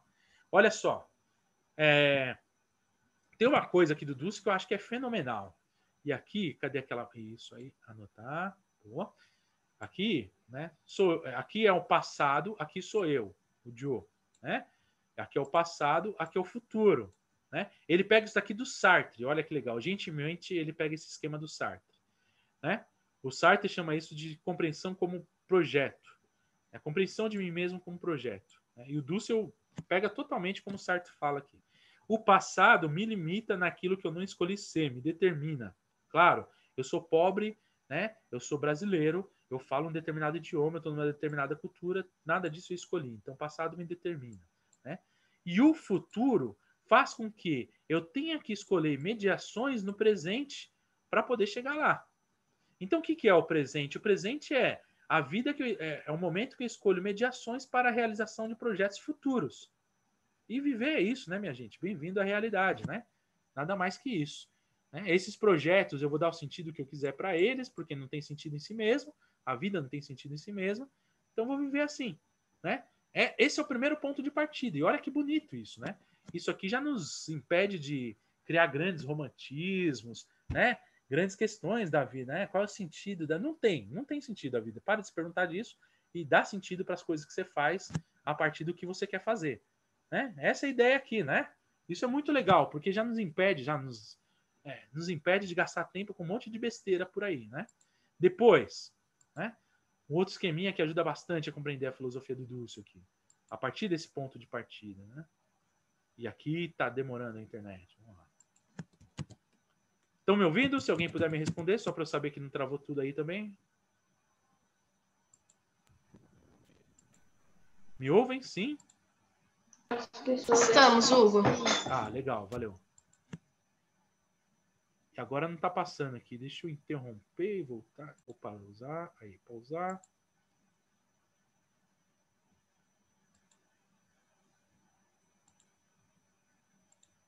Interromper.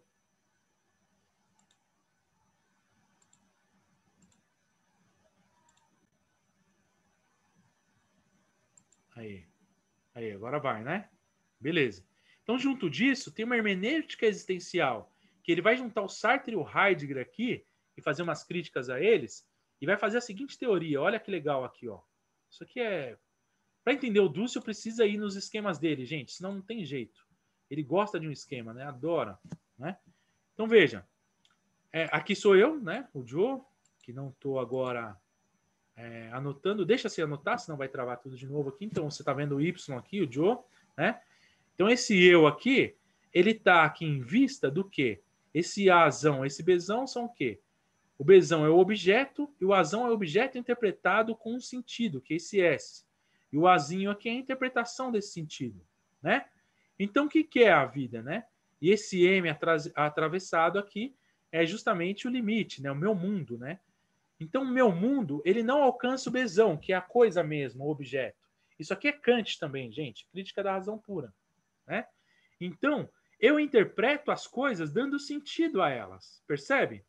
Então, eu dou sentido às coisas e interpreto. Qual é o máximo que eu chego? É o Azão, que é o objeto interpretado por um sentido que eu dei a ele. Aqui tem Frege, aqui tem Wittgenstein. Não vai dar tempo de eu falar tudo isso agora. Se vocês quiserem, eu falo depois, né? Beleza? Então, vamos lá. E aí, e como que eu interpreto essas coisas? Eu interpreto as coisas pelo meu interesse, pelo valor que eu dou a elas, né? E de onde vem o meu interesse? Meu interesse vem do projeto futuro, aquilo que eu quero para o meu futuro. Então, eu vou criando interesses e valores e a partir deles eu vou interpretando. E aí eu vou escolhendo as mediações existenciais para a minha vida em geral. E o que é a liberdade nesse momento? O que é a liberdade disso tudo? É poder escolher caminhos distintos para realizar os projetos que eu quero. Isso é liberdade. Nada mais que isso. Limitadíssimo, né, gente? Então é isso, né? E aí, o que seria a praxis? A praxis é essa ação, né? De, apesar do mundo e da vida ser isso, eu ainda escolho dar sentido aos outros aí. O serviço ao outro, né? A minha própria libertação nesses sentidos e daí por diante. E, portanto, a alteridade ou a exterioridade do sistema, né? Que seria aí fora do mundo, pensar fora do mundo a partir da perspectiva de libertação, seria o quê? Recebe bastantes influências aqui, né? Olha do Marx, que legal que o Dussel pega aqui, ó. A sensibilidade é a intuição. Olha que bacana. Aquele que tem fome não é o sentimento de fome que irá saciá-la, é o trabalho produtor, e, portanto, é o pão. Né? Só o pão sacia a fome. Não adianta ficar pensando, né, na revolução. Não, né? Você tem que pensar em como constrói o pão. A partir da construção do pão, como garantir o pão para a pessoa? A hora que a pessoa tiver pão, ela vai poder começar a pensar de outras coisas. Isso aqui tem muito de Levinas também. É só a pessoa que está feliz, ou seja, só a pessoa que consegue satisfazer as suas necessidades, que vai conseguir pensar de alguma forma em poder se doar para o outro. Porque aquela que tem as necessidades básicas negadas não vai conseguir sequer condições para isso, né, gente? Então tem tudo isso, né? O Kierkegaard, olha só, quando eu falo Kierkegaard, o Presley vai à loucura. E o Presley podia dar uma aula para a gente de Kierkegaard numa outra oportunidade aí, né? Então, o que é pro Dussel, né? O Kierkegaard supera a totalidade moderna, né? Por quê? Porque por trás de qualquer sensibilidade ou produto cultural está o trabalho. Olha só como eles complementam aqui, né? O Feuerbach, o Marx e o Kierkegaard. Então o Dussel vai pegando ali, por isso que ele cita muitos autores, por isso que ele usa muitos autores. Ele pega aquilo que interessa nesses autores. Né? Por fim, e para terminar aqui essa... Desculpem, acho que foi muito corrido e tal. Eu não vou falar isso aqui não, vou falar esse daqui, ó, tá mais explicadinho aqui, né? Aqui estaria um esquema aqui da teoria toda do Dussel, gente. Aqui você pode ler a pedagógica, a erótica e a política do Dussel a partir desse esquema aqui. Até as obras que ele não escreveu ainda tá nesse esquema. Pode ter certeza disso, certeza. Né? Por quê? Porque aqui está a lógica da alteridade segundo Dussel, né? É a lógica como ele pensa aqui. Né? Depois que você entender esse troço aqui, você começa a entender melhor todas as obras dele. Né? Vamos lá, rapidamente. Né? Existe aqui, ó, uma realidade. Esse. Ah, você não está vendo. Agora eu precisaria muito do lapisinho aqui. Vou ver se eu consigo. Aí. Existe aqui, ó, tá vendo? Uma ontologia primeira aqui, que é a ontologia a qual nós todos e todas estamos submetidos. Nessa ontologia, necessariamente há o quê? Há uma totalidade vigente, né, que é a opressora, contra o B, o oprimido. Beleza? Há uma opressão e há uma situação, portanto, daquele que está oprimido, né, dentro dessa primeira totalidade. Né? Então, aqui perceba, esse Azinho aqui é o quê? Esse Azinho é aquele que exerce uma opressão. Cadê a explicação do esquema? Não tem, né? O Azinho aqui. Acho que está no outro slide, no anterior. Não vou voltar, não. Mas para dizer. Então, há aquele que exerce uma opressão, né? O Azinho aqui. E há também aquele que é oprimido, que sofre. E aqui esse que sofre está também não só numa condição passiva de sofrer opressão, mas também numa condição ativa, esse Bzinho indica. Ó. Ele sofre ativamente uma opressão do Azão, né? E essa opressão diretamente aqui do Czinho aqui, né? De A sobre B. Então, o esquema aqui, ó, e o Paulo Freire elucida essa complexidade como ninguém, do Azinho e do Bzinho, que é um ciclo aqui, né? Qual seria uma ideia primeira da dialética aqui? E até, em outros termos, até onde a dialética, inclusive do Marx, pode nos levar? É quando esse Bzão sai da sua situação de oprimido e passa a ser aquele que exerce a opressão. Esse é o limite da dialética que o Dussel fala. Né? Então a dialética mesmo do Marx tem esse limite. É quando o operário vai fazer a sua revolução e vai ser o dono dos meios de produção, coletivamente falando. Tá, vai surgir novos opressores. Possivelmente muitos dos burgueses não vão querer trabalhar como operários. E vai surgir novos oprimidos. E daí? Então, daí não tem daí, né? Não tem o que fazer, porque daí esses que são oprimidos hoje vão se juntar um tempo depois, vão chegar, vão fazer uma revolução e tomar o poder. Então esse é o processo revolucionário primeiro. O que o Dussel propõe é uma outra revolução, que vai além dessa. Olha que legal. E como que é essa outra revolução? Né? Veja que aqui a gente tem o 2 aqui, ó. E tem um ciclo 2 aqui. Né? O que é esse ciclo 2? Esse ciclo 2 é aquele que está excluído. Né? É aquele que está excluído. É o D ou o F aqui. Né? Desculpa, é o D e o E aqui. Né? E esses que estão excluídos, o D e o E, vão fazer o quê? Eles vão dialogar com esse que está numa situação de oprimido, né? E vão quebrar a totalidade vigente. Tá vendo aqui, ó? Vão quebrar essa primeira totalidade e abri-la a um outro ciclo desses que estão excluídos, que o Marx chamou de lupa em proletariado e não deu importância alguma. Então, aqui, a mulher pode estar em situação de opressão aqui dentro da totalidade vigente? Pode, mas ela pode estar aqui também. Além de ser oprimida como mulher, ela é também pobre, ela é também indígena, ela é também quilombola, então ela está aqui fora. Ó. Ela está totalmente excluída de todas as benesses aqui que essa primeira totalidade pode possibilitar para ela. Então, esses agentes aqui, que são os lupens, como disse Marx, né, são os mais que proletariados, são os desvalidos da terra mesmo, segundo Dussel, seria aí o sujeito revolucionário por excelência. Por quê? Porque só ele pode romper desde fora essa totalidade e apresentar novas propostas. E junto com os oprimidos que estão aqui no B, ele vai poder fazer o quê? Romper essa segunda totalidade e criar novas totalidades. E aí, é claro, gente, já vai surgir o terceirinho aqui. Vão surgir novos oprimidos? Vão. E aí, esse jogo, né, ele vai continuar. E aí, gente boa? Muito corrido? Muito atropelado? Desculpe-me, depois se vocês quiserem a gente fala mais sobre isso. O que vocês acharam aí? Impressões, questões, participações?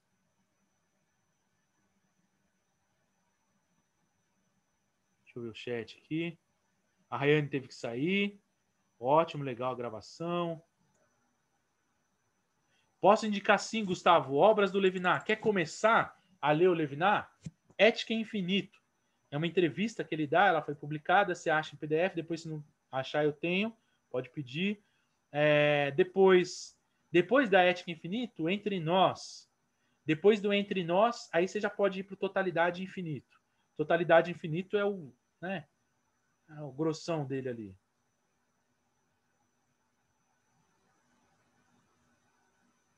Ética e Infinito, a primeira. Começa por ela, depois Entre Nós, depois pode ir para Totalidade e Infinito, que beleza. Legal, eu quero fazer cursos sobre Levinas aqui pela Analética, Gustavo. Fique esperto aí. E o primeiro deles vai ser logo o Totalidade e Infinito. Já está quase pronto, já. Que é a obra mais densa dele aí. É um cara a ser descoberto ainda, hein? Tem muita coisa boa ali, muita coisa boa mesmo. Denso, hein? Denso. Denso mesmo, você vai ver. Tem uma aula minha de introdução ao Levinas no YouTube, Gustavo. Eu não sei se você conhece ela, conhece? Se quiser, ali já ajuda um pouco, assim. Modéstia à parte. É uma aula. Eu achei. Eu até salvei para assistir. Legal. É uma aula boazinha, modéstia à parte. É claro, ainda hoje eu já faria de outra forma, outro jeito. Mas naquele momento, acho que foi 2012 que eu fiz aquela aula. Liberei. Tá lá. E aí, gente? Deu para compreender um pouquinho a lógica que está por trás do Dussel e tal? Essa lógica da alteridade é o que move ele em tudo, né? Na erótica, na pedagógica, na política, né? Tudo isso. Tá lá.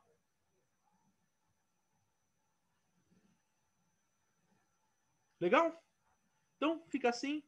Eu vou conseguir colocar para vocês essa aula só segunda-feira, tá? Eu que gravei hoje, ela tá no meu computador aqui, e a internet daqui sem chance de subir vídeo, mas eu vou para Campinas segunda-feira já e eu subo de casa, tá bom? Muito obrigado, gente. Muito obrigado por tudo, por estarem aqui. Eu fiz uma pergunta no chat. Oi, Breno. Eu não entendi, Breno. Eu fiz 2 perguntas no chat, se você puder responder. Claro, com certeza. Vamos lá. Autores e autoras brasileiros com quem Dussel dialogou em sua obra. Tá. Paulo Freire, com certeza, o primeiro grande. Anísio Teixeira. Ele cita muito, Breno. Ele cita muito, cara.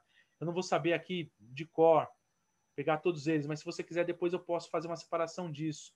Tem muita coisa. Tanto ele quanto o Leopoldo Zéia leram muitos brasileiros, né? Sem sombra de dúvidas, Paulo Freire. O Paulo Freire e o Dussel falam o seguinte sobre ele, o Breno, na Ética da Libertação também, na Idade da Globalização e da Exclusão, e todo o curso que o Dussel dá sobre pedagógica, sobre temas de educação, ele fala isso. Ele fala, eu não conseguirei nunca, né, fazer o que o Paulo Freire fez. Então a gente pega o Paulo Freire e vai tentando alcançar ali mais ou menos a complexidade do que ele quis dizer. E, de fato, Paulo Freire é fenomenal, né? Então, Paulo Freire é a base de toda a pedagógica do Dussel, a base dele é Paulo Freire. Eu trabalhei justamente a pedagógica do Dussel no mestrado, e aí eu pude entrar mesmo em todas as obras pedagógicas dele. Paulo Freire é fenomenal. Mas ele cita Nísio Teixeira, ele cita Cruz Costa, ele cita o Paulo Freire muito mesmo. Milton Santos, ele cita Josué de Castro, ele cita... eu acho que tá bom por enquanto, né? Então, isso é um pouco, o Breno, que eu me lembro aqui assim de pronto, né? Depois, principais pesquisadores de Dussel no Brasil atualmente. Então, o pessoal tá meio que abandonando Dussel no Brasil hoje por achar que já tem muita gente pesquisando Dussel, né? Eu não acho isso, né? Mas, enfim, que continua pesquisando hoje, eu, né? Daniel Pansarelli, a Suzy Pisa, o Eduardo, vez ou outra, ele escreve alguma coisa ainda sobre Dussel, ele nunca abandona Dussel, né? O Eduardo Oliveira, né, lá da UFBA. Quem mais que ainda está com Dussel hoje, pesquisando e produzindo coisas sobre Dussel hoje? E está surgindo uma galerinha nova aí, que eu não estou conseguindo acompanhar mais, que é de fato muita gente, né? O Bruno Reikdal. Pode deixar, Gustavo. Eu disponibilizo todos para vocês ali. Eu estou tentando compilar. Eu tenho alguns artigos. Eu falei sobre a estética do Dussel lá em 2010, por exemplo. E agora que ele está escrevendo a estética. Mas eu já apontei algumas coisas ali e ele está fazendo exatamente o que eu falei lá que ele ia fazer. É incrível, né? Porque eu entendi um pouco a lógica dele, modéstia à parte. Então, dá para entender ali os passos que ele está seguindo. Então, tem estética pedagógica, erótica, escrevi também sobre. Então, eu vou compilar isso tudo e eu disponibilizo para vocês. Gustavo, pode deixar. Então é isso, Breno. Eu acho que eu respondi. Não sei se eu respondi como você queria, mas é isso um pouco. Qual que é a dificuldade hoje, Breno? Eu acho que o site da Fio Brasil vai ajudar muito, que a gente vai começar a concentrar tudo lá, né? Tem esse consenso entre nós de a Fio Brasil ser a rede das redes, né? E a gente concentrar tudo lá. E aí a gente vai ter mais fácil, isso vai ter uma dimensão mais fácil. A própria filosofia africana do Duda, do Anderson, né? Elas estão imbuídas ali totalmente do pensamento do Dussel, eles não negam isso, né? Não negam isso, né? O Euclides Mansi foi o primeiro a falar de filosofia africana no Brasil, né? A partir do Dussel, né? Muito legal isso, né? Respeitar essa história. É claro, a gente pode fetichizar o pensamento do Dussel? Nunca, né? Tem diversos limites e a gente sabe, a gente aponta isso constantemente. Agora, não dá para negar que o cara, né? É quem é, né? Até hoje ele está escrevendo, produzindo muito, né? Ninguém produz como ele na América Latina, né? Isso a gente precisa reconhecer aí. Então é isso, Breno, é muita coisa e a dificuldade é justamente essa, né? Acompanhá-lo, né? Acompanhá-lo. Depois que a gente lê, por exemplo, a Política da Libertação, o primeiro tomo, ele trabalhava com dois paradigmas de modernidade. Na Política da Libertação, ele já vai para 4 paradigmas da modernidade. Então, ele dobrou, né? Aí precisa entender cada um deles, aí você tem que voltar todo o percurso que ele fez e falar, putz, já estava ali, né? E eu não tinha visto. E aí ele fala dos 4 agora. Então é isso, né? Estudar autor vivo é muito bom porque a gente tem a graça de ter o contato com ele, a amizade com ele, né? Ele é um cara muito solícito, né? Ele não consegue mais atender todas as demandas hoje, mas ele veio, a gente trouxe para o Brasil várias vezes, né? Ele veio muitas vezes quase pagando a passagem dele, etc. Né? Então, isso faz do cara ser quem ele é, né? Então é isso. Para falar do Dussel, a gente poderia estar falando de diversos outros, próprios Zea, né? E todos os outros aí. E outras também. O que é muito legal hoje, gente? A necessidade de retomar as mulheres nessa história toda, né? Que são muito poucas, por conta de tudo que a gente já conhece, mas que produziram muita coisa também. Tem muita mulher produzindo ainda e que já produziram muita coisa. Retomar e dar e permitir que elas falem também, né? Não permitir no sentido de porque nós tenhamos que permitir, não, né? Mas é apoiar os espaços onde elas estão e criar mais espaços para que elas falem, né? Tem muita coisa boa aí sendo produzida por elas. Enfim, é isso. Legal, gente? E aí? Vamos lá? Eu vou disponibilizar, então, bastante coisa para vocês lá. Já criei a nossa pasta de documentos. Eu estou estudando como que cada uma consegue colocar documentos ali também. Mas a gente já tem o chat, eu já chamei vocês no chat. A gente tem o fórum, já chamei vocês no fórum. Vamos conversando, vamos trocando referências ali. Ah, obrigado a vocês, gente. Pô, isso aqui é o que a gente ama, então a gente faz com gosto mesmo, né? E a troca, eu queria que vocês, cada uma de vocês, desse um curso aí pela Analética. Pô, vai ser muito bom essa troca também. Vai ser muito bom. Vamos combinando aí. Não só um curso, mas vocês já são Analética, né? Vocês são os primeiros, olha só que legal. O primeiro curso da Analética oficial mesmo, que deu certo e tal, é esse. Vocês são os primeiros, já fazem parte da família Analética e da comunidade mesmo. Grande abraço para vocês. Vamos nos falando. Muito obrigado de novo. Parar de gravar.